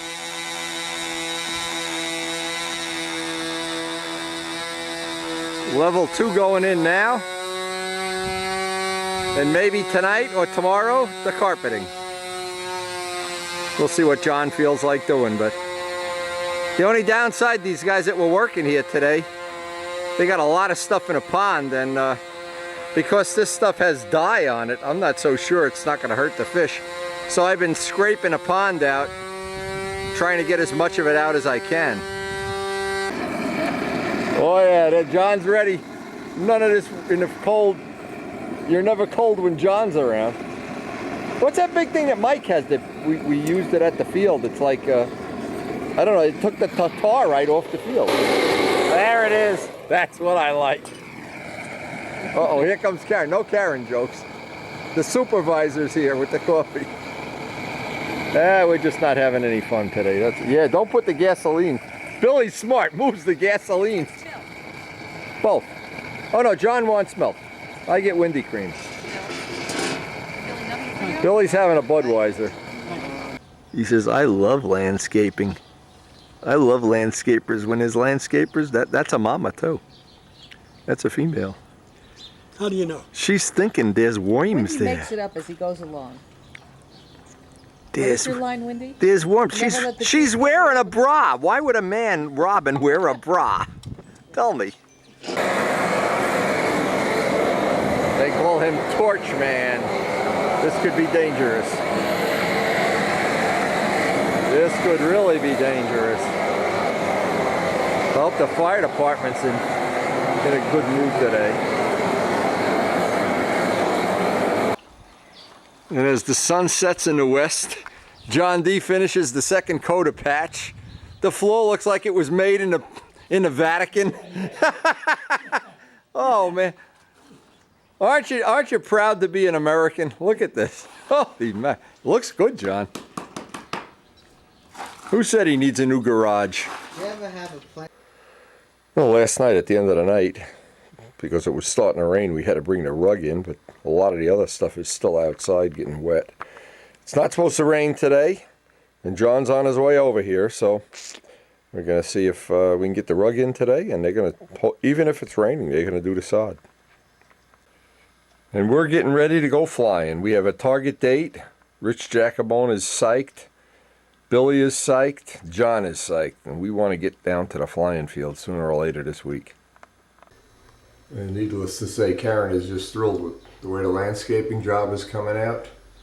All her hard work, all the landscapers' hard work, it's starting to really show. And we got to get, everything's been sitting out overnight in the driveway here, getting wet. Oh, even a vacuum cleaner's out there. Yes, sir, that Windy is such a great guy. He fills the feeder. Look at this guy. Fill the feeder. Any day now we're going to see fledgies. We saw them, they were making nests yesterday. I saw them putting nesting materials up in the rafters. Every year, this is an exciting time of year for the bird watchers. And they get mean. They get mean. They're in fledgy season. But they know who fills that feeder. They see me go by and they show me the proper respect. They poop on my car. I haven't even got the coffee warmed up yet, and he's out there loading tools. He's a good man. I don't care. I don't care what John Cafaro says about him. And we're going to get an early start on this. John's doing the beginning of the scraping. We're going to try to get the carpet laid today, of course, in the garage, but doesn't look like it's going to be a nice day, that's for sure. We were hoping we'd get a little bit warmer, a little bit sunnier, but no choice. There's nothing quite as much fun as putting carpeting in your garage. That's right. I'm glad nobody could tell that we're breathing hard here. Cafaro's probably saying, when this does, I do this with one hand behind my back. Yeah. Oh, man. This rug got heavier overnight, or I got weaker, one or the other. No, like I say, you're using muscles that you haven't used. Yeah, I hear you. And If we were flying, we'd be in better shape. Oh, yeah. Hey, that's a nice shirt you got on there. Where'd Huh? you get that shirt? oh, you like Man, that? shirt? you must know some big kahunas in the world of modeling. Boy, that patch worked out. Yeah, I know that patch worked out really good. Oh, get a fry.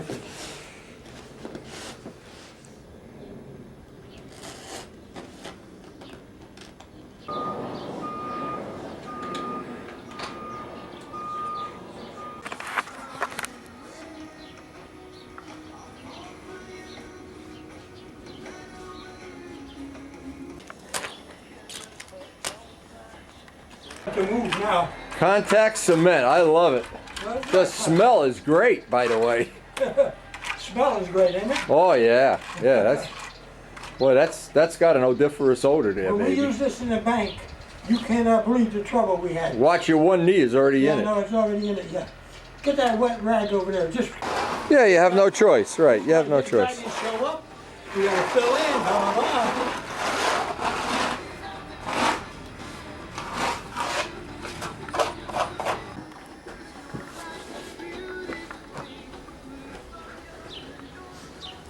What a nice seam. This guy knows his stuff. Nice to work with professionals. Yeah, call him up. See if we can hire one. Oh, yeah.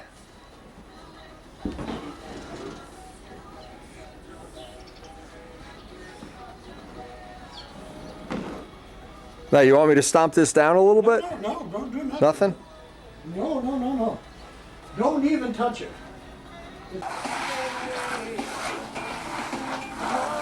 It's like doing a big foam wing, John. Huh?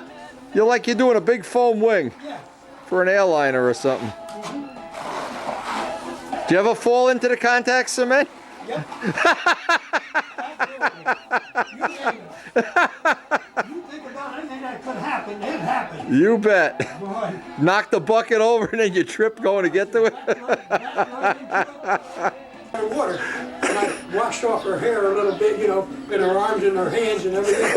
And John's telling a story. A girl he was working somewhere, and a girl tried to jump over the glue and slipped and fell in the glue. now she needs to cover it, so I told her, look. Oh. She's right here in horsehair. What a mess. I said, get home right now. Get home, take all your clothes off, take a bath, get kerosene and wash your hair with Oh, kerosene. kerosene. Wonderful. Where am I gonna get kerosene? Any of the gas stations sell kerosene. You can't make this up. And her boss covers for her. Oh, man. Jumping over the glue. Oh, man. Don't worry, I could jump that far. Oh, my God. This was in the morning. She didn't come back till about 2:30. And she smelled like kerosene, huh? No, she didn't wash it all up. I'll tell her what to do. Oh, It's man. happened before. We're so mean. I had on a wedding day. This was a wedding day. The little girl. She's but the bridesmaids, the little girls, flower girls, whatever they are. And she never even looked. She just come running right across. And boom. Oh. There goes the wedding dress. That is so bad. Then the lady's hollering at me. Why didn't you put up something there to block them? Yeah. Global warming, huh? It's always your fault. Sorry. I said, "No, you don't put up anything. Oh, man. I didn't know that the girl would come on across. Oh, that's so bad. I can picture a squirrel coming in this garage right now and getting stuck in this and then running up the hood of your car. She said, well, what did they gonna do to us? Here's what you do. That is bad. They went to work on her because she was a member of the bride party. Wow. She was. The word was here. It's a big word. They got her cleaned up. They kerosened her up. No, she was fortunate she didn't get in her hair. Only when you get in your hair. John had a great idea. He said we should have bought more carpeting and run it right up the walls and made a bordello out of this place. Could be Wendy's bordello and motorcycle storage. Oh, man. So listen, Cafaro, I want you to be impressed here with my garage. Do you have a garage that's carpeted for your Ferrari? I don't think even Les has carpeting in his garage for the vets. We'll one-up them.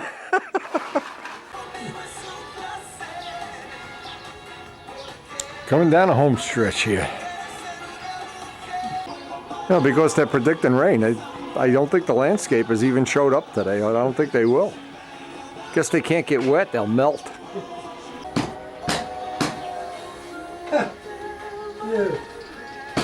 You idiot.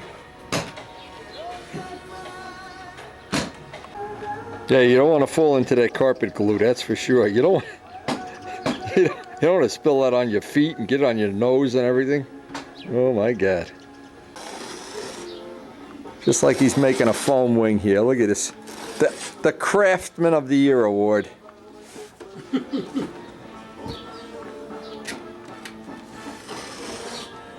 Hey, it's a pleasure watching you work, John. The only thing better is watching you fly. And that flying season's coming. I don't care how cold it is. I'm going to get out there. I'm getting housebound here. Plane's talking to me. Well, you see what the weather's going to be Saturday, 72 degrees. Yeah, it's supposed to be nice the weekend. I know. They said over the weekend's going to be nice. But getting these corners and edges, no, I know. Getting these corners and edges. And when you put the seam in and at the end of vacuuming the carpet you can't see the seam, that's it, baby. Nothing better than putting a drop ceiling in with glue. Oh, that stuff looks so good, John. Makes me hungry for a bagel. And as John's putting the last of the carpeting down, look who shows up. The landscapers show up with the sod. Or something, or marijuana. I don't know what they got out there. I'll have to go see what they're doing.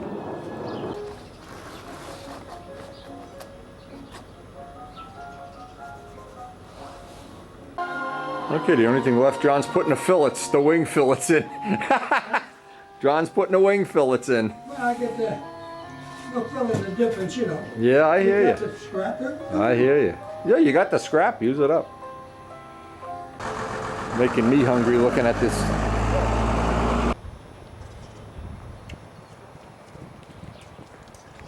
They got the stones in by the garden area, some of the stones. And I don't know, I think they got the sod on the truck already. And we were thinking it might rain today, but no, we don't know. These guys really deserve all the credit in the world. They are doing a beautiful, they have made this house pretty, like a work of art. And keep in mind, we waited 18 years so we could do this. It's about time. And Karen loves her little weeping cherry, her little trees. Every step of this has some kind of a story of the life that Karen and I have shared. He always gives me the hard job. When a job is done, look, I gotta do all the hard work while he does the easy work.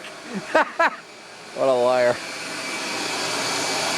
And they've got the sod in the front of the house. They're just finishing up the sod as we speak. Yeah, they got the sod in already, John. As we finish up, my late Uncle Henry, my late Uncle Henry always used to tell me, you never buy a parakeet without getting a cage first. Yeah. Well, I think we got a cage, we can go buy a parakeet now. We can buy a Datavio parakeet. I'll tell you, I can't believe how nice that matches. It's perfect. I expect nothing less from my Bada Bing friends. Yeah. Sure, that color is perfect. Even Karen likes it. Just got to put all the garbageola back in. Oh, John, you've exceeded my wildest dreams. It really does look good. Just make nice shop. Oh, I'm telling you. Oh, with comfort underneath. Oh my God. I bet Ramo Bark would just love to live here. Ramo, when you come the next time, if those motel rooms are out of your price range, you just throw a tent in here. Yeah, we've had the best of all possible worlds here. We're ready. Soak this. Just soak it? Just in water, yeah. Soak it. And then you can Okay. What do we get? Some of the cleaner on it? The cement? some of the patch. Okay. Well, all that's left is to clean up.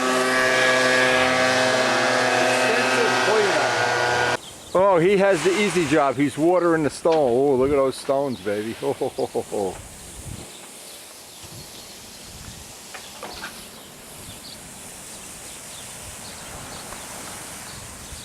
So you're going to come back every day and water it for the next year, right? You want to move in that garage? Sure. I'll rent it out. You got a couple friends you don't want to pay rent? Yeah. No problem.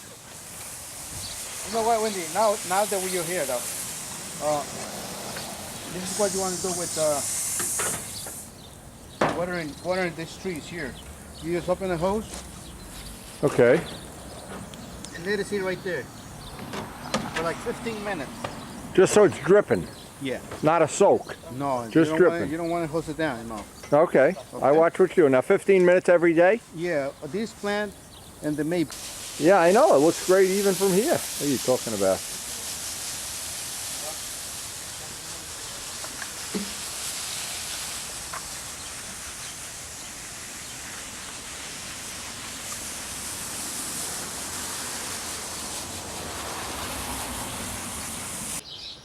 Yeah, we worked long and hard, and I think pretty soon it's going to be time to buy a parakeet, an R1 parakeet, or or something. I don't know what. This garage is too nice to even put a motorcycle in now.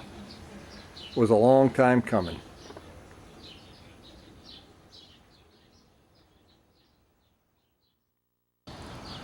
You know, it's the first time Karen gets to water her new grass, her new sod.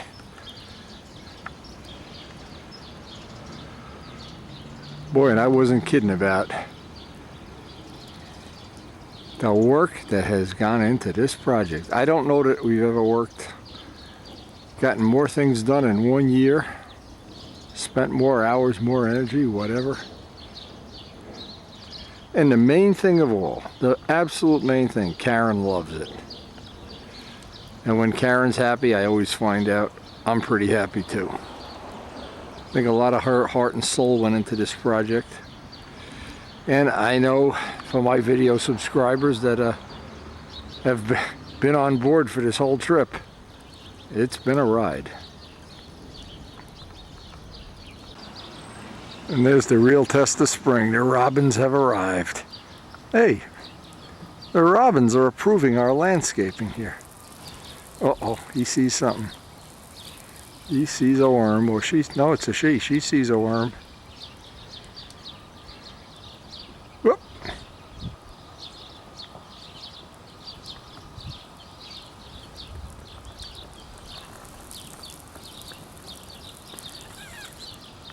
And for us, it's like a dream come true. And like anything in life, anything in my life anyway, anything worth having, worth working for, and worth waiting for.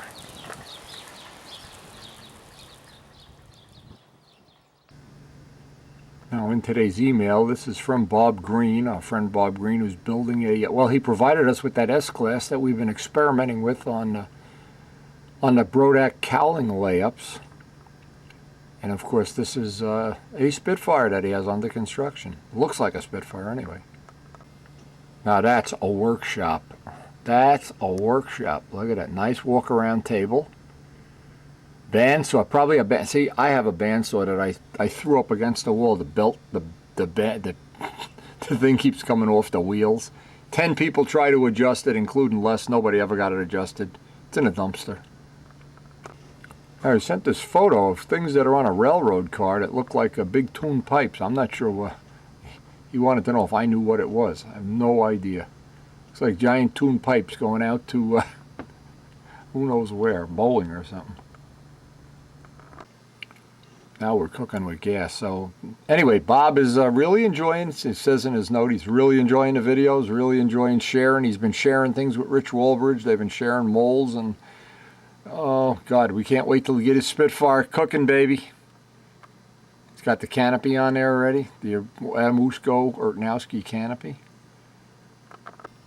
Boy, if I didn't know better, these things they look like spaceships or something coming down the road. Pretty cool. Ah, there's a man of my own heart, a Strega. You never go wrong having a few Stregas in your Air Force. Anyway, that's from Bob Green, and it's late today. The email's done, and we're going to wait. John's going to do couple more little detail cuts and stretching some wrinkles out in that garage carpeting, but I know he was beat when he left here. We both were pretty beat tonight. I think it's time to get feet up and watch Dancing with the Stars. But not let Karen hear me say that. Oh, my birds are out there. It's just stopped raining, which is great for our sod. But today is a very special day for Karen and I. It's something we've planned for quite a while. And these little guys. John left his bucket here yesterday. I don't know how to even describe what today is going to be, but it's kind of an adventure, and Karen scoped out a place in Pennsylvania that has unusual hanging planters, and we're going to go out and check them out. But like all of the things that Karen and I do together, it promises to be an adventure, and it's just looking like it might stop raining, but if it keeps raining, it's good for us because it'll keep our sod nice and making some roots. Oh, these little guys, they're everywhere now. I don't know what it is. I never saw them out here like this, but whatever they're doing, who knows? Who can predict the world of birds? Now it's a rainy day and we're getting ready to head out to Pennsylvania. Get some planters. Our sod is in. I can't believe it. And it's raining. Rain, go away. Now we're just at the point in Rutherford where all the flowering trees are going to start blooming. Now this is on the edge of Rutherford. When the forsythias bloom and the flowering trees start blooming, spring is in the air, baby. Turn left.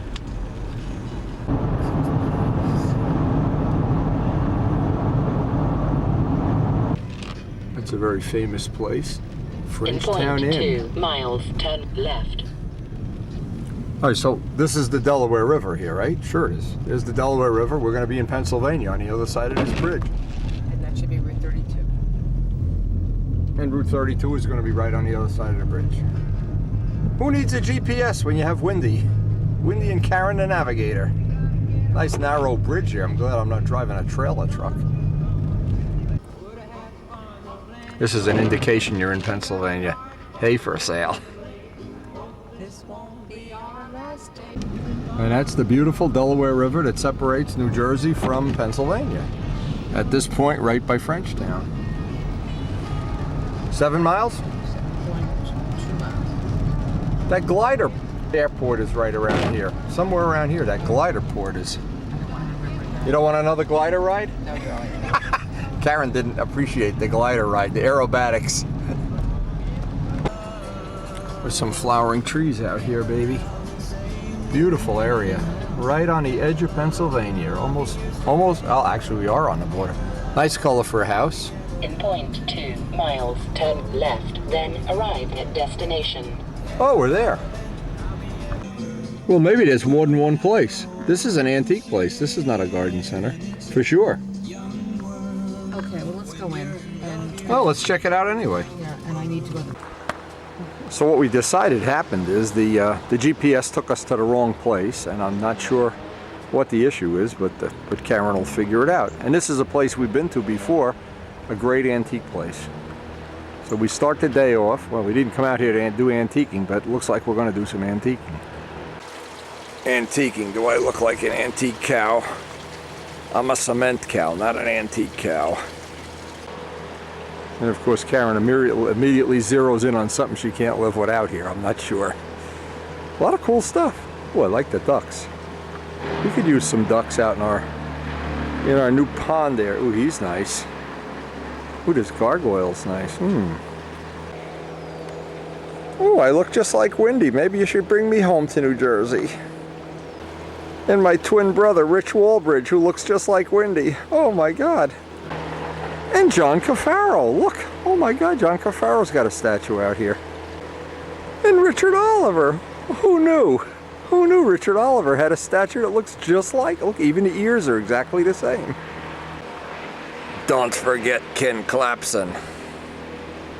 Yep, we got them all up here, baby. And Karen and I haven't been here in many years, in fact, but I remember this place distinctly, and it was loaded with cool stuff for the outdoors. There's definitely some unusual stuff here. Oh yes, Wendy, feed me, feed me. Yeah, he'd look good by my pond. A midgely yellow frog.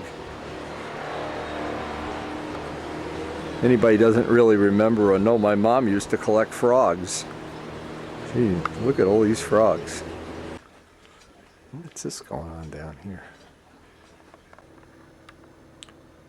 That'd look good on my gazebo.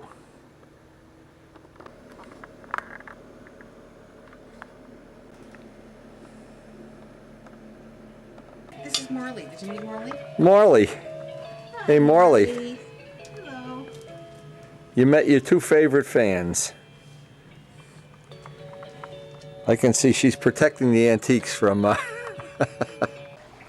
So we found out the place we're looking for is just over the bridge.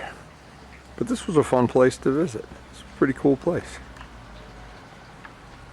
How would that look on the top of the turret? Oh, ridiculous. Ridiculous. Ridiculous. I love it. You could put it on the top of the garage if you wanted. Top of the garage. Look at that. That would be cool as could be. Come on, honey, you got to know my good taste in. Look at that. That look great on my garage. Yeah, they got literally thousands of them out here. Yeah, even with a GPS, if you know where you're going, it's not a real adventure. You got to get lost. Look, North Sea with a pig. I don't see that. I don't know, I like the biplane better. Oh, yeah. Biplane pig, biplane pig. Biplane?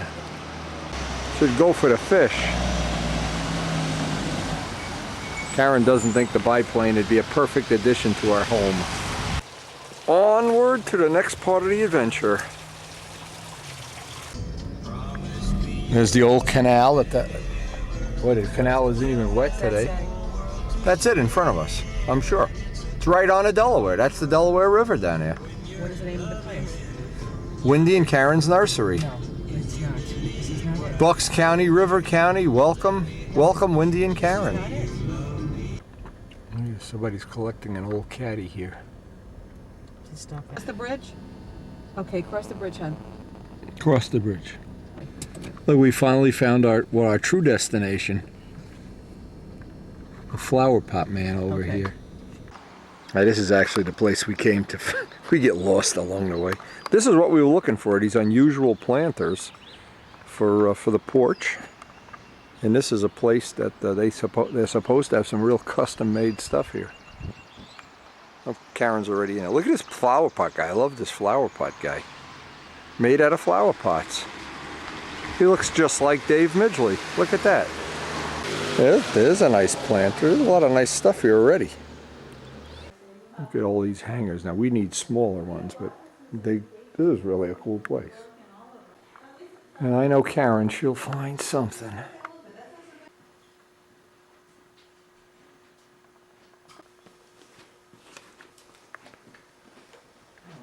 This is so nice. Mm-hmm. The first thing I zeroed in on.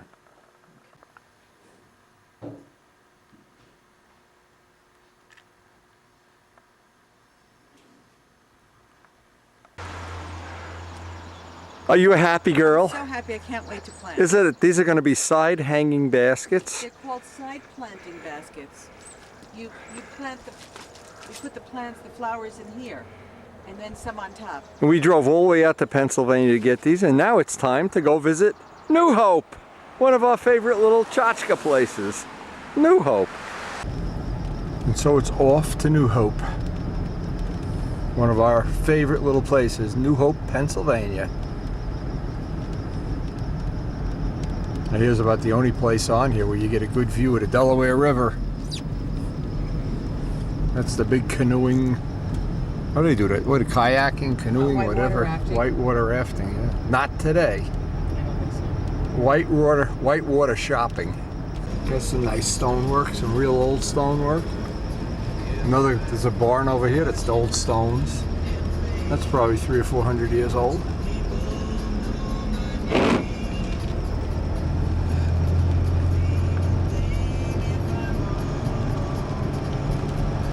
Oh wow, look at this farm here. Oh. That's gorgeous. That's beautiful. Look at this stonework on this house, Karen. Gorgeous. Whoa. Look at this garage here, or whatever this is, barn.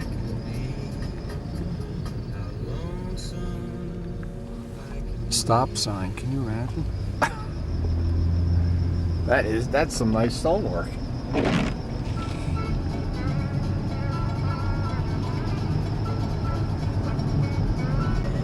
That's old stonework right there too.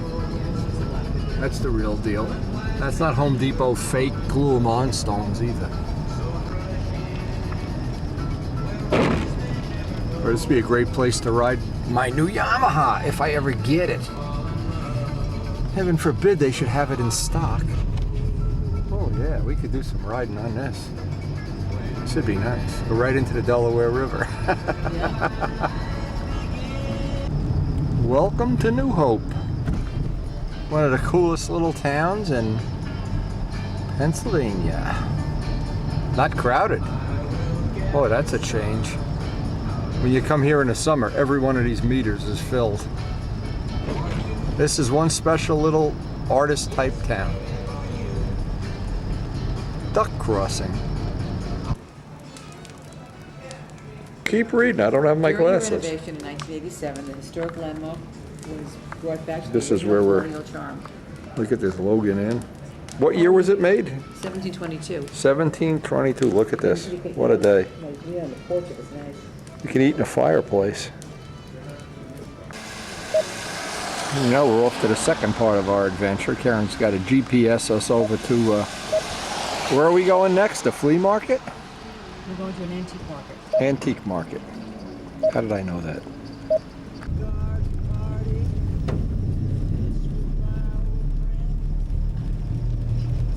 Ooh, look at that over there. What is that, a big hotel? Might be in the Lambert building. Or the train station. Oh, it's the train station, that's right. I knew that. Been here before. Yeah, I see the caboose from here. Boy, all the trees are flowering, baby.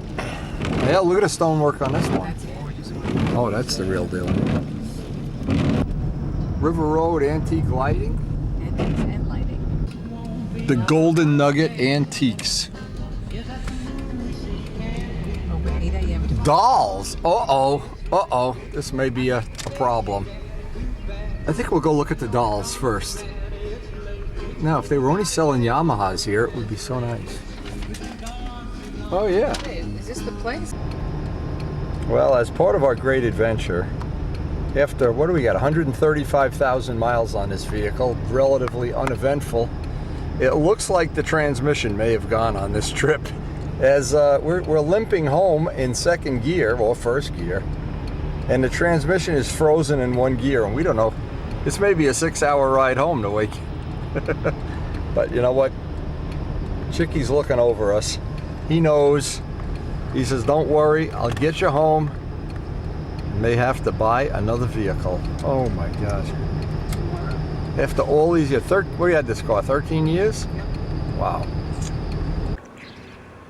Well, believe it or not, our poor baby made it home in first gear.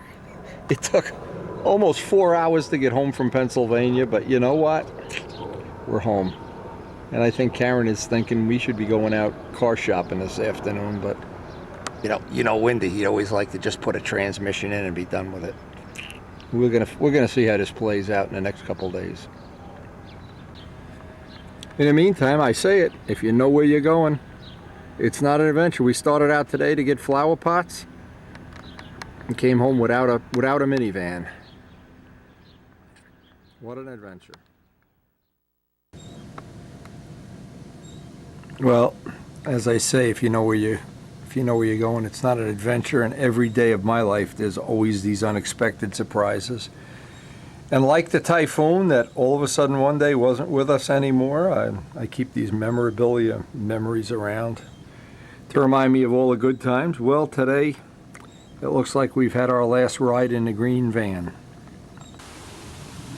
Then as the sun sets in the west, I think tomorrow we're going to go get our new van. We got a new Toyota Sienna. We ordered it. It's going to be in tomorrow. And luckily, as we're going to end this episode of my life and Karen's life on a positive note. The car did get us home in first gear. Took about 6 hours. And well, we're home. That's the main thing. We got all our planters in stock, but like everything in life, and I don't know why I get attached to these cars. I just do. Even the old green van and this van, and some part of me that's just, I think of how many hours I sat in that seat driving a Brodex, driving a Muncie's, driving to the Wild Hog flying field. And my God, I think of it. This is a 95, by the way. It's only 13 years old. And so I'm wondering, having a new car starting tomorrow, like everything in our life, it'll be another part of a great adventure. But boy, it has served me well. 4 trips to Texas, 13 trips each year to Muncie, 13 to Brodex, and a team trial every other year, and a trip cross country to to California. And now that's all part of the past.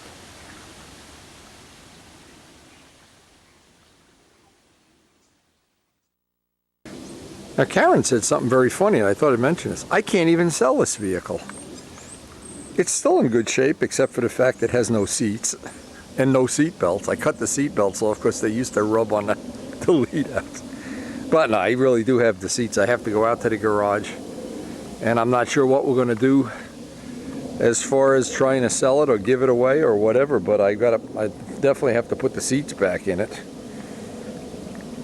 Boy, and this is one funny thing. I don't know if I ever mentioned this. I always keep this shirt in the van because I was using a weed whacker down by the field one day, and I put it back in, and it caught the seat on fire. So I just figured, well, what the hell? Just leave a windy shirt on top of it. But that's the kind of adventure this car has been through. I don't know. I'm a little teary-eyed thinking I'm never going to get to drive it again. I don't know. Kind of a sad moment. But like as Karen always says, even the best of things in life and the sunniest days come to an end. Boy, that was. And maybe even you've gone to a contest with me in this van. This van, there are a lot of memories in the rugs of that van. But it's over. Looks like we beat the birds to the feeder today, but these birds are going to be in for a big surprise today. Oh, there they are. These birds are going to be in for a big surprise today. No more green car. You can have a nice Toyota Sienna. And you know what dirt birds do to new cars. Look at the roof of that car. You feed them, you take good care of them, and they reward you with little surprises. We can't park the new car by the bird feeder. I don't want any poops on my new Sienna. And we're headed out to get our new Toyota Sienna. We're recreating our whole life anew this spring. Look at these flowers. I'm in such a mood to go flying. I can't believe it. I've got to take all the stuff out of the Windstar. I've got to get rid of it. Got to do all that work today. It's probably going to be a whole, look at this big tree over here. Probably going to be a whole day just to transfer all the stuff from one van to the other. Boy, that puts me in a mood for spring like. And actually that trip, our trip to Bucks County yesterday, that was a memorable way to end our interaction with 13 years of good trips in that Windstar. Well, I see in the lot they got my yellow vet in. What Karen said is, why buy a Sienna when you can have a vet? And they got a yellow one in stock right now. I think we can go negotiate for it. Now, I'm not sure if she's kidding her. Are you kidding, Karen? What do you think? Sienna, Corvette? Sienna, Corvette? I don't know. Well, if you can fit the plane and the accoutrements. The accoutrements? In the I could put a turtle on the roof. If you fit it in the Corvette, then it's fine.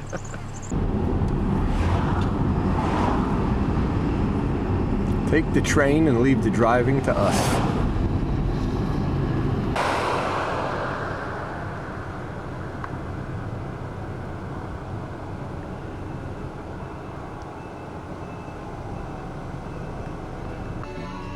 There it is. Looks like they got it washed and waxed and everything. Little does he know he's headed for a life of carrying model planes to Brodax. Poor baby. May we have many, many pleasant rides to Brodax. That is the same vehicle that Kent and Shelley have, so we're hoping one of the next projects is, and we're going to do it on video, is making a rack. We got to see if we can get all the stuff into the van. That's the next thing. And boy, as I pulled everything out of the Windstar, there was a pile of stuff. You like it in black? Yeah, it looks nice. Looks nice, baby. Isn't it nice when something's nice and new? Now the poor Windstar is at the other end of his life. Unbelievable. I'm at the Windstar end of my life. What am I talking about? Sienna, two ends. Now you think if this guy was a good salesman, he'd be on his pony out here trying to sell some accessories or mats or something.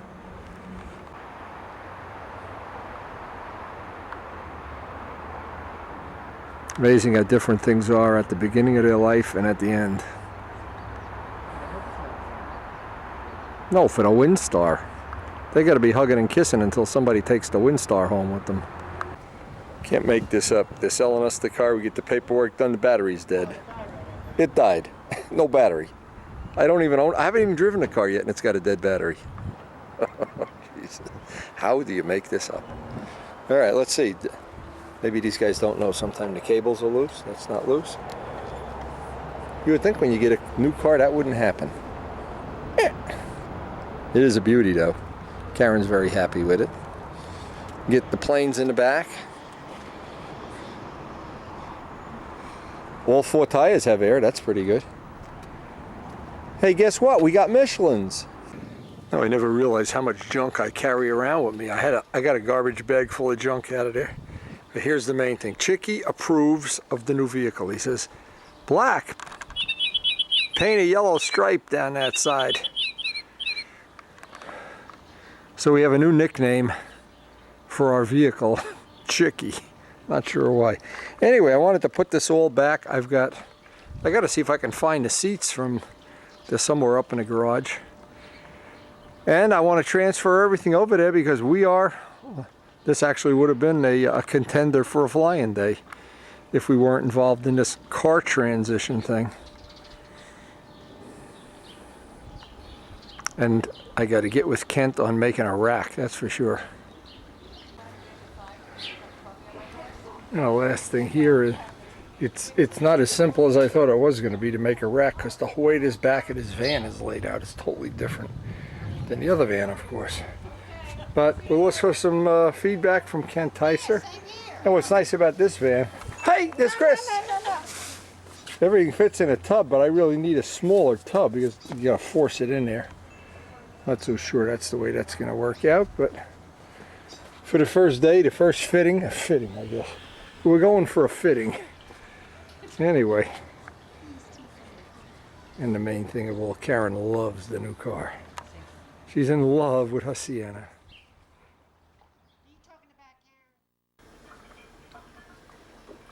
You know, this morning I set the alarm early this morning.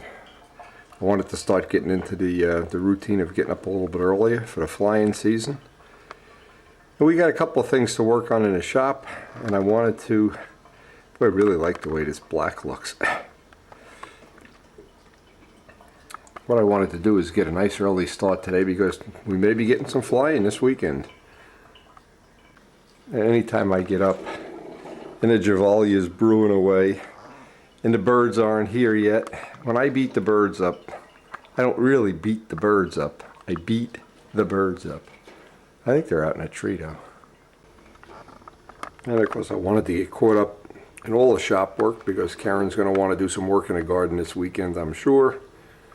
And we really want to get down to the flying field. And now that I have a vehicle that has a transmission and gets out of first gear, and it looks like every day now the weather's just getting nicer and nicer. In fact, today's the first day I noticed we have buds and leaves on the tree. That's our indicator that spring or fall is here.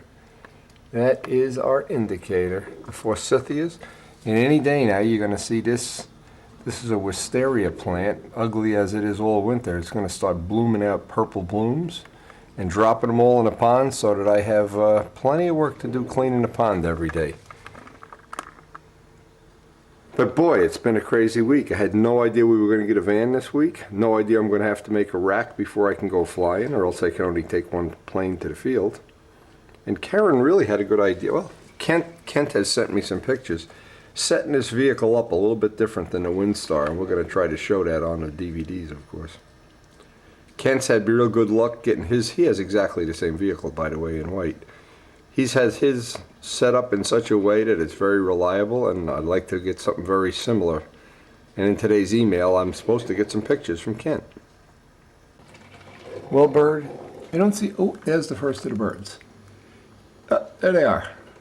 I beat you. I beat you.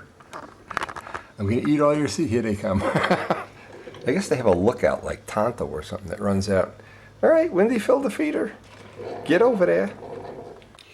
And one of my philosophies is always, if somebody else is doing something and they're successful at doing it, I want to start by looking at what they did. I don't want to, if they have a nice wheel and it's rolling nice, I don't want to start with the shape of being an octagon, triangle, or square.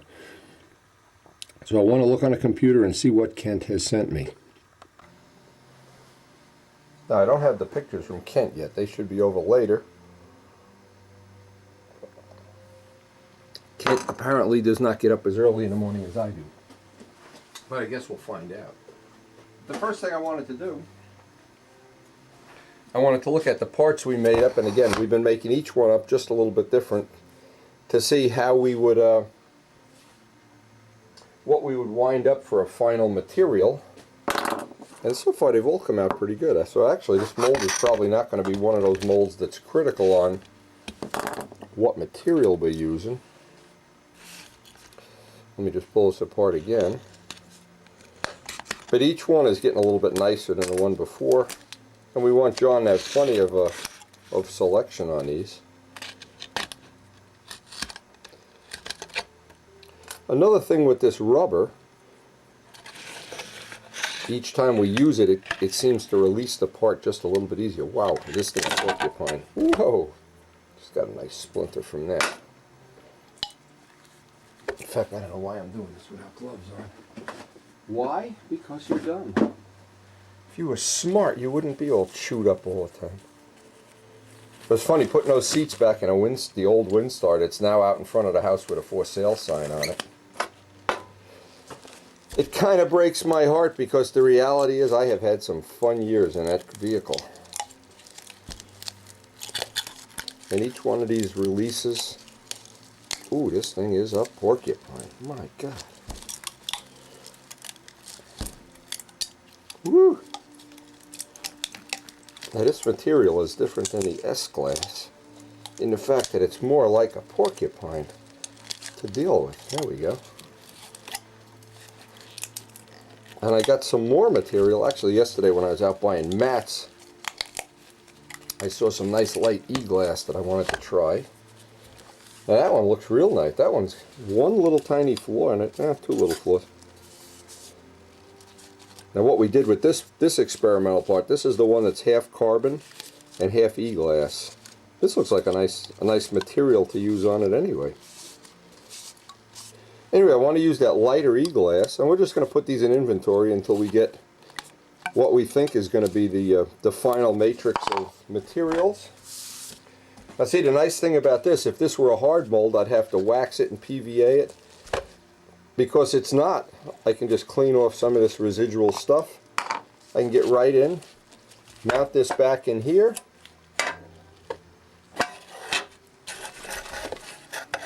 Line this up. Again, this was one of those things I wanted to show at Brodax. In fact, when I did this last time, I didn't even use a zip tie, I just used the tape. Which seemed to work fine. And it's one of the things with molding that every time you run a mold, every time you make a mold, you can make these what I call upgrades, little things that make it easier, better. Now I don't know how much time that is because I don't have a stopwatch running or anything, but that was pretty quick to release a part and have our next part ready. And what I'm going to do off camera, of course, is I'll cut up the material and lay up our next little guy. And each one of them, again, we're learning something. Each one's getting a little bit nicer. That doesn't even matter up there. Yeah, believe me, I have learned, especially when, well, it actually applies, in my life, it applies to everything, is when people, like Kent, have figured out a usable way to make a rack. Or we made the rack in a cellar here years ago. We made that rack for the bombers. Les made it. Or the rack that I have up in the museum, in the SpitFire room. Well, I learned a couple things right away about those racks. First off, you really don't benefit by using the thinner material. I like to use the thicker material. And again, that's why I wanted to speak to Kent. I wanted to see pictures of his rack. I didn't want to go out and start inventing things right off the bat. And that in itself is a good lesson to learn, is not to run off and invent something that's already been invented, unless unless there's some compelling reason. And in my case, there's no compelling reason because I just want the rack. Now, I found it's a good idea. It's not something that's super important, but I just wanted to show this too. What happens with with the tin cured rubber, there's always little pieces stick up here. And if you're careful, you can get some of them off. It's really not necessary to get them all off. But what happens if you're laying up the mold, and one of these falls into the mold, of course, then you've got one more little defect to repair. Now, any of those little defects that need to be repaired, it's easy as pie, because you can use Aeropoxy Light, and almost always with a composite part, you'd want to dope and tissue it anyway. Now, see how they fall into the mold, and that's what you don't want to happen when you're laying it up. In fact, there's a couple little pieces in here already. And even though you don't see that part,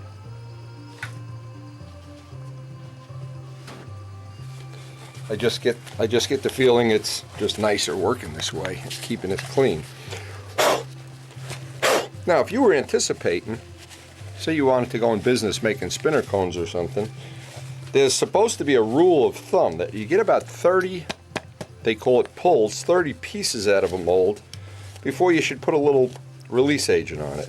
Well, since we've only made, what, 1, 2, 3, we only made 4 already. We don't need to get to that point, but at some point in time, that would be a good idea if we were going to do really a lot of parts like a production run for kits. Now, this is the stuff, and you could buy this in AutoZone. I just picked this up to do a test on John's parts. Because I know the other material will be fine, but this is for my own information anyway. Because when you're making something with really a lot of reverse curves, the flexibility of the material is one of the critical things. And the material that's half carbon and half e-glass, it doesn't fold around corners really that well. So let me, and this material is relatively cheap. I don't remember how much it is, $6, $7 or whatever it is. But it's going to give us another choice of, I want to cut some of this up, and I'll lay today's parts up with this material, and we'll get a look at how this is going to work out.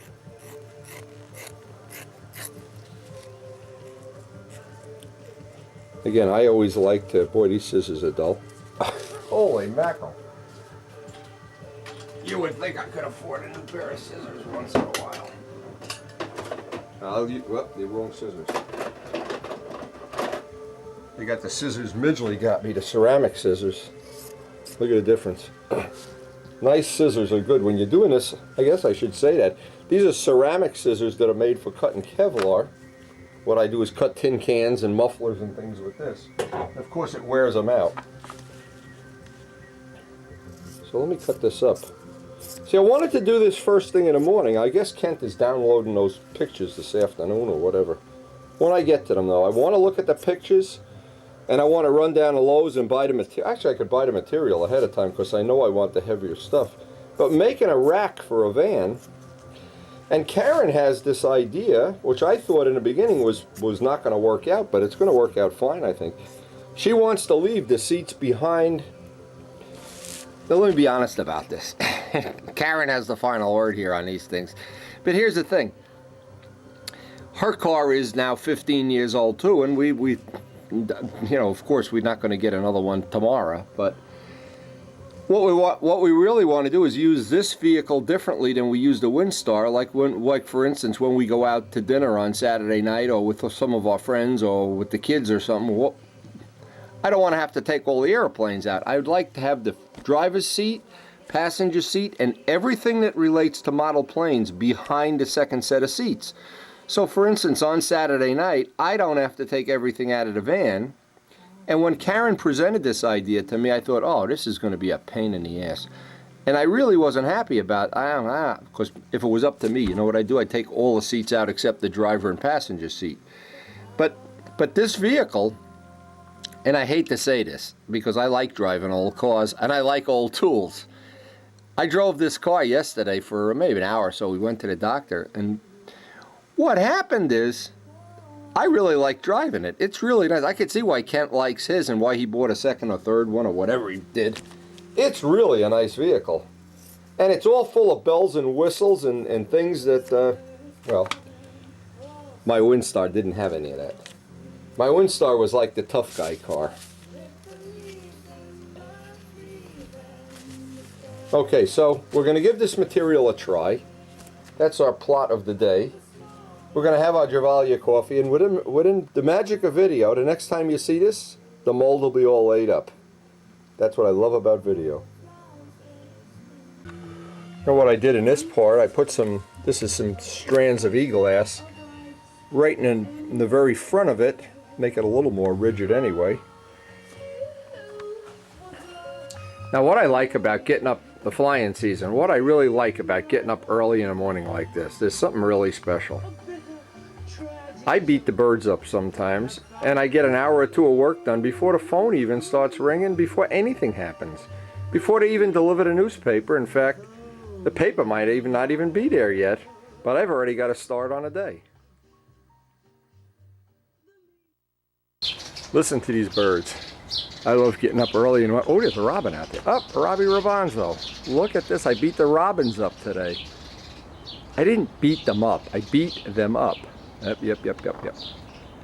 See, we don't even have, I'll bet the guy didn't even deliver, maybe he did deliver the paper yet. There's the paper.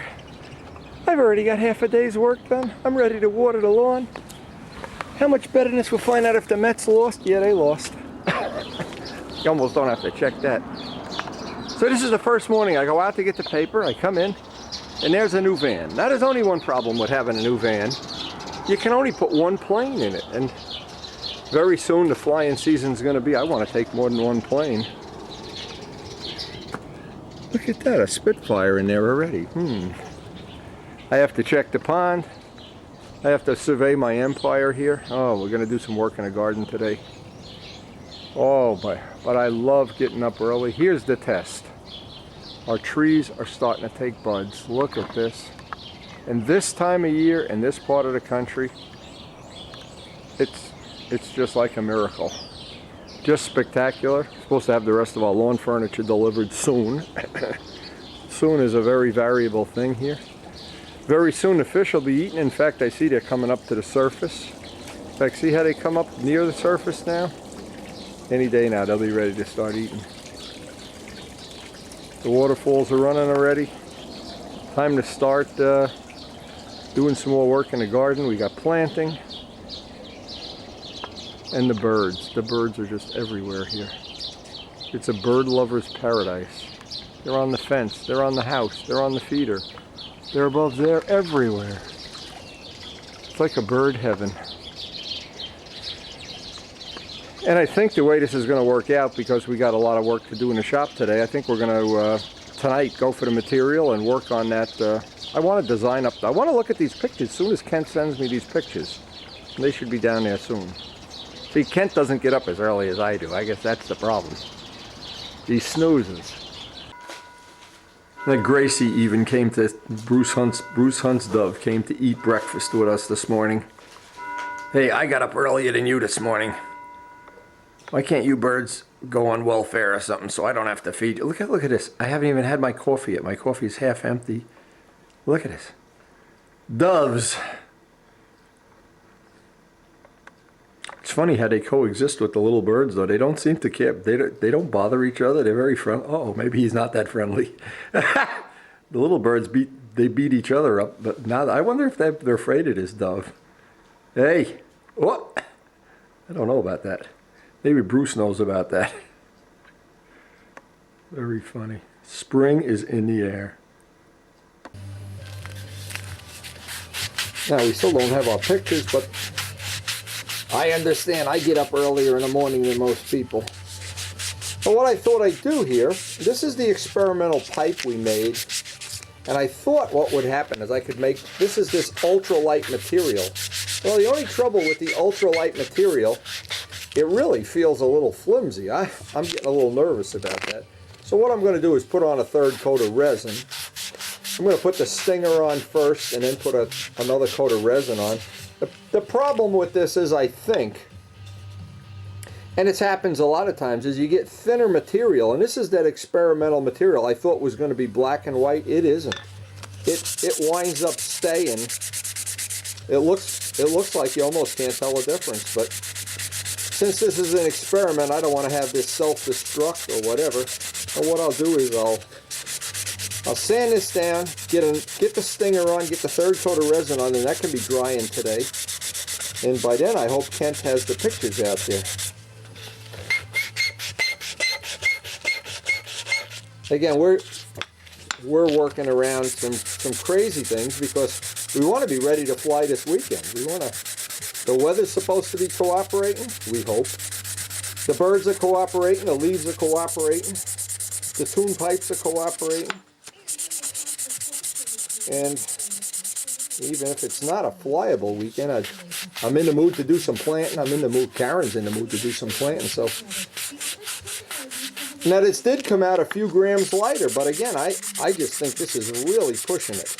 I mean, what this would be perfect for is if you had a, well, like the SpitFire. We could use it in a SpitFire. In a test plane that if it didn't hold up over time, we just replace it. So maybe what this will become is a spare SpitFire pipe. And I wanted to make this up with the twin stingers, but I want to make it up in such a way that I can use it in more than one plane, not a one plane thing. And again, you know, after all this work, the black, it was a black and white weave material. It just turned black when you put the resin on. So I'm not sure what the advantage of that would be, other than the fact we're a couple of grams lighter. I think 4 grams lighter at this point. Now once you wet this material, it looks a little bit different. Again, as I'm prepping it up to put the stingers on. What's strange is where the aluminum is, you can see through into the aluminum, but up here you can't. So I'm not so sure, because I'm going to be coming up on a point in time where I got to order some material to make pipes. I'm not sure this material is one of the candidates.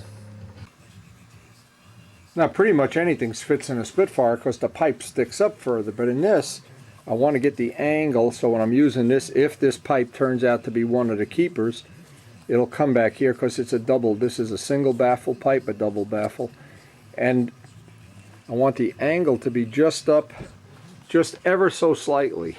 See, the idea is, from the side view, that would look a little nicer having it down, but I don't want it down so far that, and we learned this lesson on a Testarossa the hard way, we don't want to have it that it puts the hot exhaust onto the bottom of the fuselage and burns the paint. I don't want that either, so this is going to be like a fine compromise to get this angle right. Now after setting that angle up, what I was afraid was going to happen is I was going to wind up having these stingers. To get the angle just right, this back end gets awful weak. So I'm going to do it in 2 pieces. I wrap this with some tow, and just to get the tow around and get a JB welded in, once it's solid, then I can take that extra tow off, grind this down, and make a little piece of carbon fiber as a cap.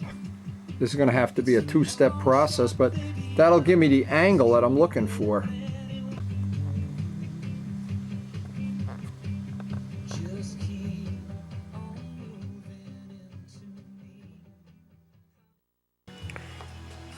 Now in today's mail, and this is something John Pothier offered to do for me. That was a big help. He took all the old pens, cleaned them up, sent me some cups to do this little trick in. Pretty much chewed me out like an old Marine, but anyway, because he knows I don't clean the pens properly. But we're gonna do this in the future, that's for sure. And one of the tricks, and of course he made a nice little computer drawing of how to do this. One of the things that he suggested is this product, and I have some Simple Green, and you can buy it in Home Depot or Lowe's, to soak the pen tips in and to clean it off. And since I don't have any dirty pens anymore, I can't do one of these online, but blow off as much of the water as you can without a compressor, and the little brush that comes with an electric shaver, and I do have one of them. And don't use pliers on pens. And by the way, these are all good tips. But what I'm going to do, since we're not going to ink anything right now, and I have all the pens nice and clean from John, which by the way, thank you very much. And what's going to happen when we go to do next year's ink job, I'm going to keep these directions to remind me, because at my age I forget everything. and just keep this whole thing ready to go. But the point is, I really have abused the pens in the past, and I got to break this cycle of abuse, and I've got to get some. Well, when we go to do inking again, I'll start with clean pens, and then at the end of the ink work, I'm going to take that note out and do pretty much exactly what he says. And I think it's going to result in, the other problem is these pens are like impossible to buy anymore. So thank you, John Pothier. Now, just one point, and I wanted to make this, in all my years of construction work, this is what my tools look like, and now everything is chewed up, beaten up. It's pretty sloppy now, I have to admit. The pair of pliers, rusty and everything. But here's the thing. The one exception to this rule is, for sure, look at these old tools. The one exception to this whole thing is the pens, and John is absolutely right, and I appreciate his tip for the simple green, because we do have that in our little inventory here, and we will try, next time we do some pens, we'll do exactly what he says, and I guarantee it'll work perfectly. No more rusty tools. No more rusty pens. Okay, so here, what Kent did, he sent some pictures with dimensions on the pictures. I'll print these out and see what I can come up with. Something similar than this, similar to this. I guess we're going to find out real quick here. Now the thing is, he made this for a Pontiac that he had before the Toyota, and it fits in the Toyota too, so that's handy to know. I'm thinking the same thing now. Of course, this is the whole thing in a nutshell. This piece connects, this is a T, keeps this from rattling around. It looks like what he does is zip tie it in the top so you can get it in and out quick. And we're certainly going to look at how he did this as one of the ways of doing it. Yes, what's nice is all of the stuff fits in front here in that area. This is the back, of course. And the bottom has a T. And I'm sure this is at least 1.5 or 2 inch pipe too, covered with a soft material. And we're going to have to buy the material tonight. I'm going to have to see how this is looking to get together. And as I was on the email here, Joe Adamusco gave me a call, and looks like he's going to want to fly his new SpitFire tomorrow morning if the weather holds up. And it looks pretty good out there now, but I'll have to get the final weather report. Maybe tomorrow will be SpitFire day. Okay, and this is what he did. He's got some 45-degree elbows in there, which I didn't realize that might be a great idea. Now what I'm going to do is make my own drawing so I know how many of these fittings to get. Now this is Kent Sienna. Now it allows him to carry 3 planes. See, I really don't need to carry 3 planes. But, and he puts them in with and I'm trying to picture, here's the fuselage, here's the wing. With the 45 degrees, and I know this works real good. So, well, we're certainly gonna have some fun as soon as I get my hands on the material. Okay, and here's how he attaches them up to the top with a couple of zip ties, which is pretty much a good way to do it. So I'll have to look at how mine are gonna go in there, because you see the problem is you just can't leave this laying loose in there. You hit the brake and everything. This has got to be almost like mounted to the van itself. So I'm going to print these out, then I can take a look at them and get some idea of, well, I'll make a materials list because I'm going to have to go to Lowe's later today at some point in time, or Home Depot or something. Well, this morning we are up with the chickens. We are hoping today is going to be the first day of the 2009 flying season. Joe Adamusco has already left Philly. He's supposed to meet us there. Rich Jacobone and Joe both have their new planes ready to trim. Yesterday at Lowe's we got all the material that we need to make the rack, hopefully. That's going to be coming up next week, but right now we're just going to take one plane down and try to give Joe and Rich some help with trimming out their one new and one refinished plane. And of course it's our the new vehicle's first trip to the flying field. He's loaded up and ready to go. Now, because I hadn't, well, Karen and I haven't bought a car in 13 years, this car is loaded up with bells and whistles and switches that I don't even know what they do yet. I start hitting these and doors open and lights go on and off. I'm not sure about this. All kind of vent switches. Pretty crazy. While you're driving along, it tells you what your mileage is. How much money you have in the bank, how fat you are, I don't know. Not sure about this. I don't know, but it's all going to be our first trip to the flying field. The flying season is underway. Now this is the time of year our whole town turns into flowering trees. The whole town of Rutherford has flowering trees. Now as we head out through the town of Rutherford, for about a month every year, look at these trees, both sides of the street. They're absolutely beautiful. It's really, really nice. But it only lasts for a couple, well, 3 weeks, a month, sometime a month. And it looks like the sky is clearing up to begin the season. It's still cold out. That's funny, this car has so many little crazy things. This mileage, look at this, I'm getting 60 miles to the gallon right now. As long as you don't step on the gas, I guess. Oh, I'm down to 47. Well, I can see why people like gadgets in new cars. I can't figure out half of the stuff though.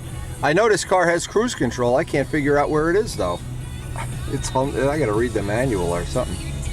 Anyway, it's been a long time coming. It's been an adventurous year. Karen and I have rebuilt our whole life. Long overdue. The sun is up. Joe Adamusco's on the way here. Jacobone's got a new plane. It just couldn't be more fun. The train is coming. Oh, the people have to go to work today. I can't believe it. Oh, when I used to get on that train, oh, I hated it. I hated it. Oh. Anyway, we're off to the field, baby. A long time coming. Long time. Look at this. The train is beating us in this morning. Am I glad I'm not on it? Well, next week, whether we like it or not, we have to get a rack because it's really awkward having the stuff that we don't have a rack. I don't have a way to hold the toolboxes yet. I got things wedged between seats and stuff. And Karen insists on keeping this, that we can put seats in it so we can take our friends out for dinner and stuff. Yeah, if it was up to me, the seats would already be in the garage up on the rafters, but I'm a good husband. It's that Husband of the Year award thing. I don't know. Boy, I'm excited about getting down the field. Oh, they still got my vet there. They didn't sell it yet. Don't sell it, puppy. I may still get it. I thought for years if I was nice to John Cafaro, he'd just mail me one. Well, John, may still happen. I don't know. Now, this is the first time I've gotten to see the field this year. Look at it. Look at what they do. They dump all this crap here. Oh, we got somebody out there practice driving already. We haven't even been here yet. Look at this.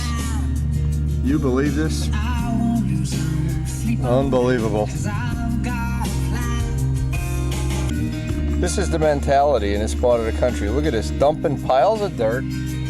Thank God they didn't dump it in our flying field. You know, if we didn't have these barrels out all winter, it'd be right out in the middle of that circle. They did that with the snow the other year. Unbelievable. While I'm waiting for Joe, I think I'll read this. Look at this. Look at the size of this manual. This tells you how to operate this vehicle. Let's see if I can figure out some of the little key things. And nothing is simple in this car. There's 15 lights in the inside of the car. Some of them go on with the door. Some go on with a switch. Unbelievable. It's like buying a computer. All this fancy stuff. I'd be willing to bet this car has one of these little donut tires or something too. But at least it's got Michelin tires. Yeah, I got to figure this out with the seats, because at some point in time we may want to take the seats out. Look, but think about this. Think about buying a Model A Ford in this car. What a difference. There he is, right on time as always, ready to suit up and get out onto the racetrack. It's time to fly, baby. Where you been for the last year? Look at this. I got construction and I took my parking spot. That's tip weight. Ooh, nice. Yeah, I can't figure out how to even put a CD in it yet. I was reading the manual while you got here. Look at you can see your reflection in it, Joe. Well, knowing you, my man, this is always going to be buffed up and shiny. Black's not the easiest thing in the world. No. I want it to be clean. but Now that I have a new vehicle, I got to work on nice it. yellow pinstripe. Yeah. Set that up. I told Karen, a yellow racing stripe. She went ballistic on You it. know, now's the time to be buying because they don't have any place to put them all. They gave it to me for free almost. They made me take one with $7,000 worth of options for free. It was pretty good. Size too. I was picturing it being a little bigger. It's got Michelin tires, Joe. Check out. Yeah. It's the only one on a lot with Michelin tires. Look at this. He's got a Michelin tire car. It's the same thing Kent has. The reason I bought it, I know Kent likes his. And He had good luck with his. see some mileage. Yeah, it gets, I don't know. Dig it out. I haven't even seen a puppy in real life yet. I saw the pictures. Oh, put it out in the sun. We got any direct sunspots here? Yeah, nice. Nice. Wallbridge has got his almost done. Yeah, he copies me some photos. Yeah. Yeah. There's another guy, Bob Green, has got one pretty well along. A 90 or a, No, the original one. the original? Beauty. Absolute beauty. That is nice. Yeah, I haven't seen it in real life. I saw the pictures. This is the first time. Actually, The stacks came out the nice. silver gray looks good. Let me experiment. Yeah, let me get the sun at my back here. SpitFire. Oh yeah, nice. You got the double header, the Scott Dinger header in there? So Okay. I want to give this thing a whack and see what. Well, let's give it a bench run. Put it out. Let's get it out there where there's no dirt, where the stooge hole down is. And let's, I'm guessing, but it's beautiful. Boy, that pilot came out awesome. Let me get a close-up of him so I don't have to get on my knees later. Did you name him yet? No. Is his name like Zelda or something? Like Jacobone names his pilots. Only he doesn't know he doesn't have a pilot. Depends on how shitty he flies. If he's If a he- good flyer, I'll give him a nice name. Now, you got 018s all set to go? Yeah, I'm all set to go. Beautiful. Oh, here comes the rest of the crew up. The wild hogs are back in motion. Hey Joe, before you put lines, you want to bench run it or you already? I know to run. You already ran it? Yeah, Okay. run. All right. Joe, this looks nice. I just got. All right, link it up there, Chickie. Get me excited. Look, I'm ready to hook it up to your camera. All right. Well, there's nothing like the first flight jitters, huh? All right. What's in this now, 90? Yeah, I'm afraid of that. Oh, what a baby! Holy mackerel! I got my van here. If you're afraid of it, I'll take it. I'll put it in my van. What a baby! Ah, it looks beautiful, Joe. You did a hell of a job. I'm proud of you. Beauty. Beautiful. Ah. Thank you. How's the weight on it, Joe? Took me 2 years, 72 ounces. That nice. Shit. That's light for an airplane this size. Oh. Beautiful.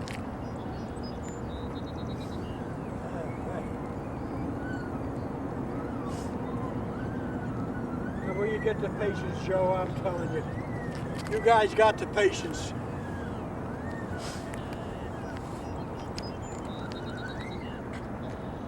Yeah, they just don't know how to have fun. All right.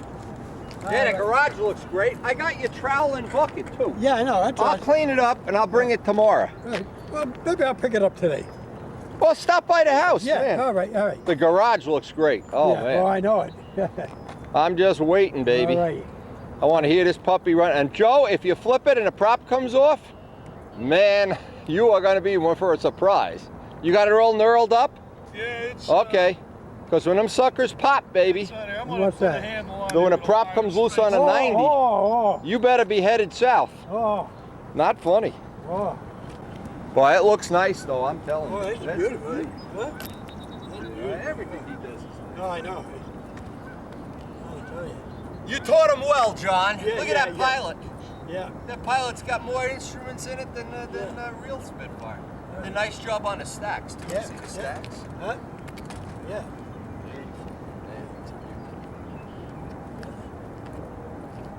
Now, this is named for Dave Downey's daughter who passed away. Oh. The young lady who passed away. Joe, don't pull on it yet. Man, it's tail heavy. Tell it. Whoa! You better got some nose weight in this boy. It can't be done. Right on the smart. I'm just teasing you. If this is tail heavy, I'll eat it. Not with that motor. This is 16 4.5? Ah, pussycat, man. Pussycat. These guys, they're so afraid of 90s. I love it. they're afraid of the 90s. Put that arm in there. Woo! They're on the run. Yeah, let's take a little walk around. Joe, you know what you need is some black stain in the exhaust. Give him a hard time about everything. Let's see what you got.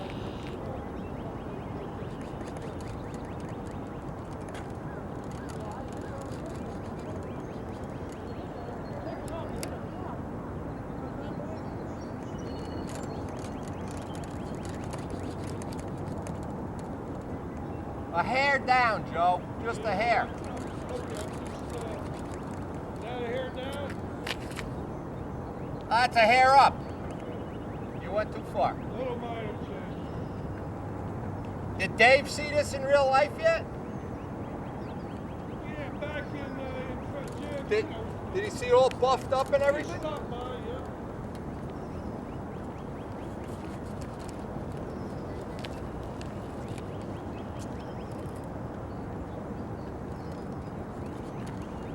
I'm not going to do anything radical. I just want to pull the handle. It's got a little more leverage. It's close. It's close. Well, just be real conservative the first flight anyway. Till you know where the tank is shimmed and everything. Oh, I love touching them when they're just buffed out. What a pain! Now that I got a new car, I can't figure out half of the switches. We go to out to dinner the other night. I hit the button, open the door, it doesn't open. I don't know what the hell's wrong. I says, here, we got a brand new car.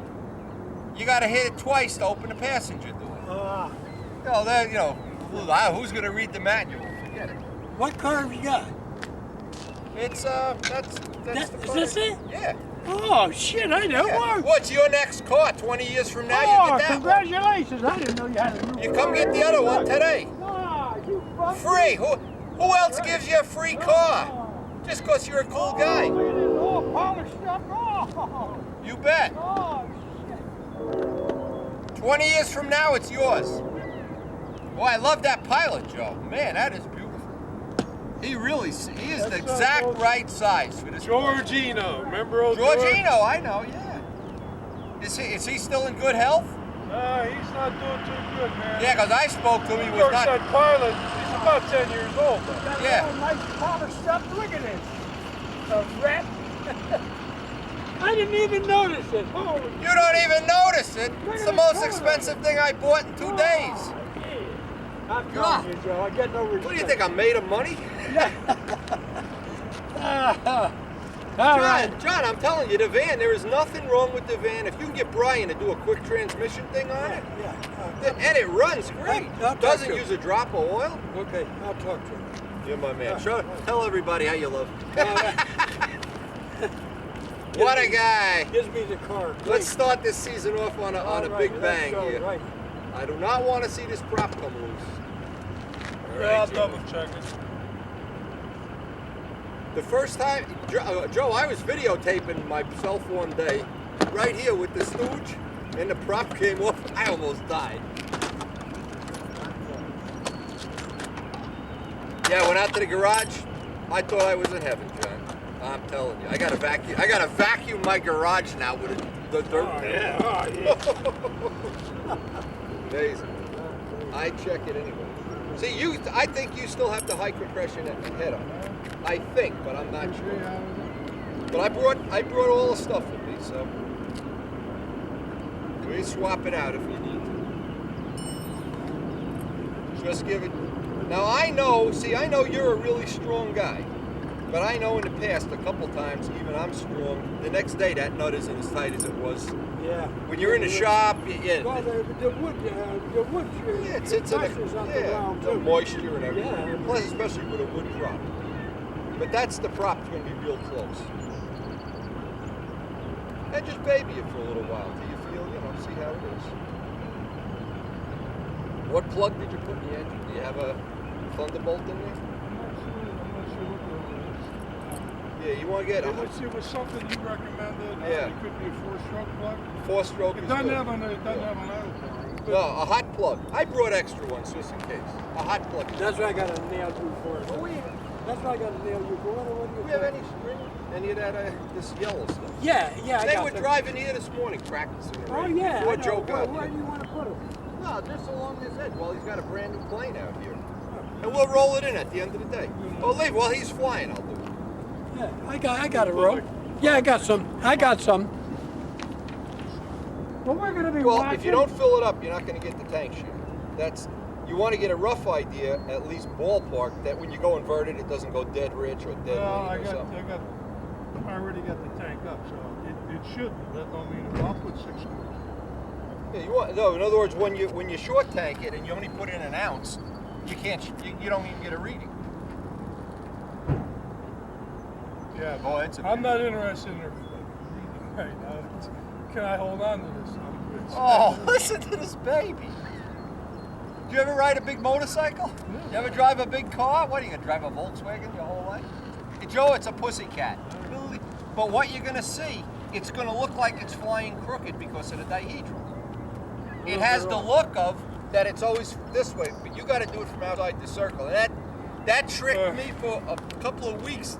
You know, when I flew mine, I kept shimming it for nothing. Put them down there. This whole edge. Because Jacobone's going to have his new plane, too. Jacobone's going to park right there. Okay, so just Which so way is nobody the drives in general and scares the hell out of They us. won't drive in. Oh, they were there this morning, John. I know, but we're not here. But the minute they see us here, they don't come around. Okay. Yeah. All right, chick. I'll Make be me over proud. there anyway. I got the needles up 3.5. That's about, yeah. Get it up just like a Tiger 60. No difference. You got the right header on there anyway, not like the other SpitFire. That choke down header can kill it. Oh, Wallbridge, you're on board here, baby. The RAF is going to add a member right now.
First flight of Joe's new Spit. Now what we're looking for first flight, he knows it's nose heavy. Oh, look at that word SpitFire on the bottom. That looks cool. It's a little cool. The temperature, that digital thing in my car said 48 degrees, but I'm not sure how accurate that is. Air density is about 99.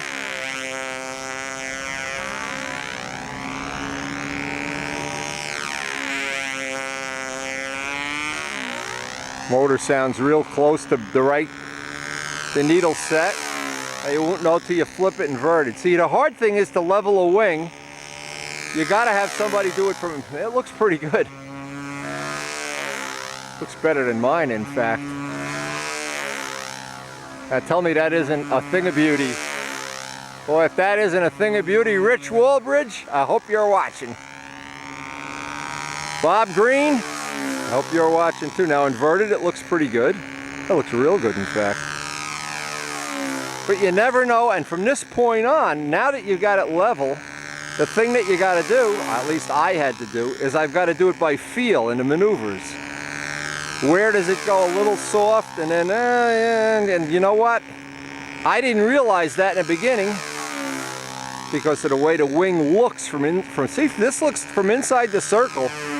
It looks totally different than what you see out here. It looks like it's wrong. This looks like it's going to be very, it's going to be nose heavy, but that's it.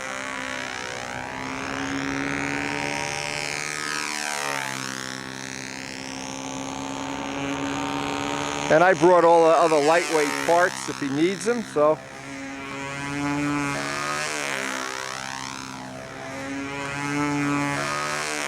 Got the nice growl, like the Tiger 60 growl, like I like anyway.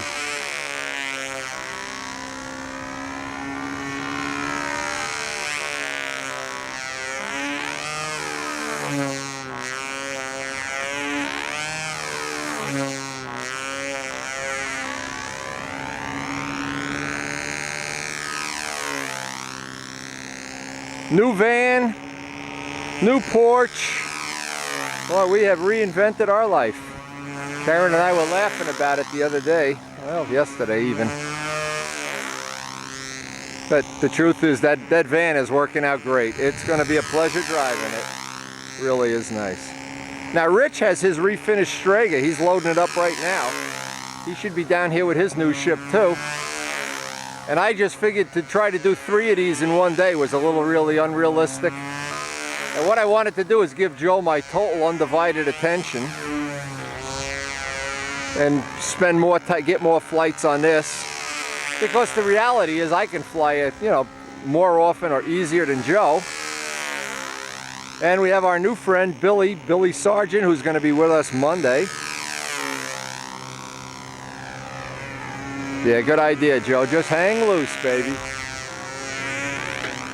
I don't know, it doesn't look so nose heavy to me. I guess we'll find out how he feels.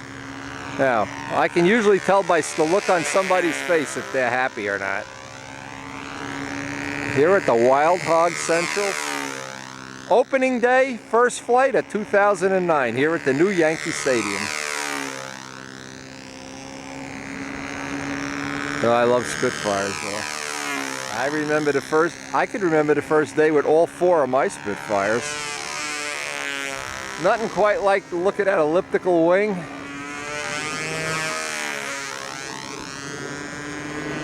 Just a shame we don't have semi-scale points like the old days. We could dominate the world with those extra 20 points or 10 points.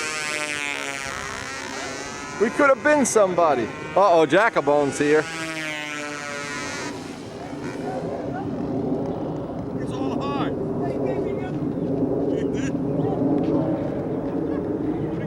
Hold the tail up, hold the tail up. Yeah, that sucker lands. Oh, man. Now, this is the part you gotta see. Watch this. What does it feel like? Nice, huh? Looks cool from that. He's happy. Let me get the handle. It don't sound like a night. What? No, it does. Nah. Come on, it's a pussycat. He's afraid to flip it. I don't get First flip, better than mine. got a nice That break a beauty? Brakes nice. Just, you know what? Before you even started, Joe, let me tweak it. Now, where did you Just get these? don't go any more than this. A little bit each time until you find that nice. Where did you get these decals? that small name. Oh, that's it. I'll never do that. But I know, but where did you get them? It's a part here. Made me. Joe had trouble with the decals. I got decals, and they cost me $140 in this shit. They curdle, they don't stick or anything. What a fucking mess. Let's go back to the old way. Paint everything. Be a man. Now, Right, John? No decals. Paint everything. Paint your nose on this thing. Nice job, huh? Runs great. That 90 sounds great.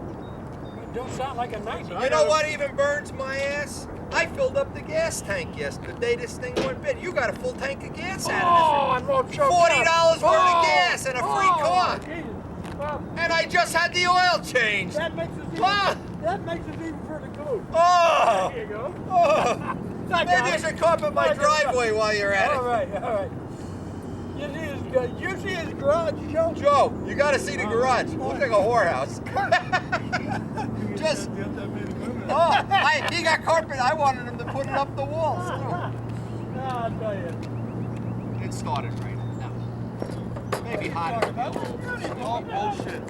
I don't even want it. I don't want to just go in a little each time till you're at the speed. Look at this. Don't lift it up. Look. Now, let me get downwind this time. I'll shoot. You know, so the sun doesn't see it. I used hot stuff. I used everything. It's hot. Yeah. Look at this. Oh, they all curled up.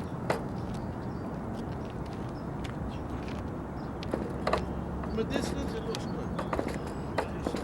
Yeah, see, all of this, they're lifting up. They're lifting up.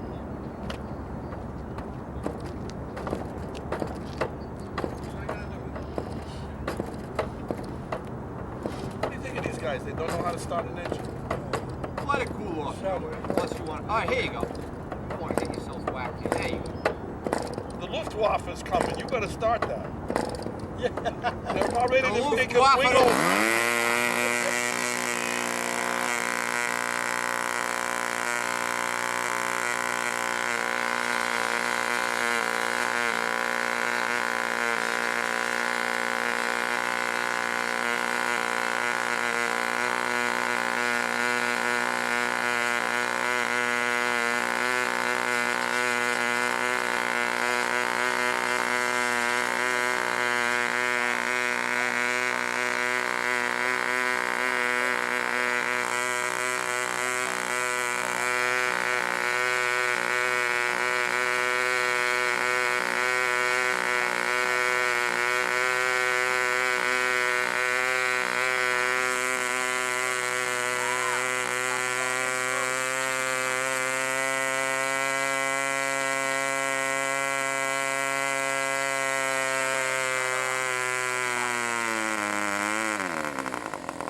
What's happening? See, it'll come right off, but the plug. When I turned it, the plug was turned. Yeah, okay. No, don't tighten the plug. Let it cool off.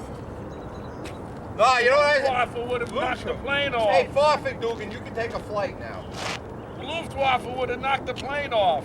I know a guy that Wouldn't had a have taken loose off. plug on his first flight, and I got it on video. That's a brand new No, thing. I know. I couldn't get it off. No, but I saw it turning when you would turn Yeah, it. I had it unscrewed, and then I screwed it back in. Yeah, I know. Ah, All right, well. this is the new plain blues. Don't worry, we're gonna resolve this right now. Rich, That's what they brought it down for. this is the refinish guy, huh? Oh, that cockpit looks good.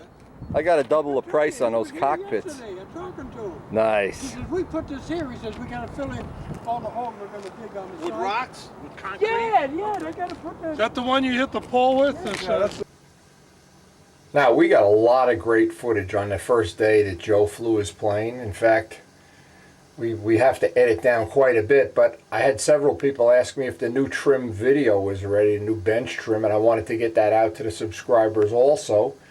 So the next video in our series is going to be the bench trim for this year, and then we're going to get back to the action later on this day at the field, and there was a lot of cool stuff happened at this. You think the first day is easy? Well, sometime it doesn't go exactly as planned, but this turned out to be a great day for Joe, and we have a lot of good footage on the next tape. But in between this will be our bench trim for this year with all the latest tips that we've learned. And the reality is, when you have a day this good, you want to remember it forever. And we'll see you on the next tape.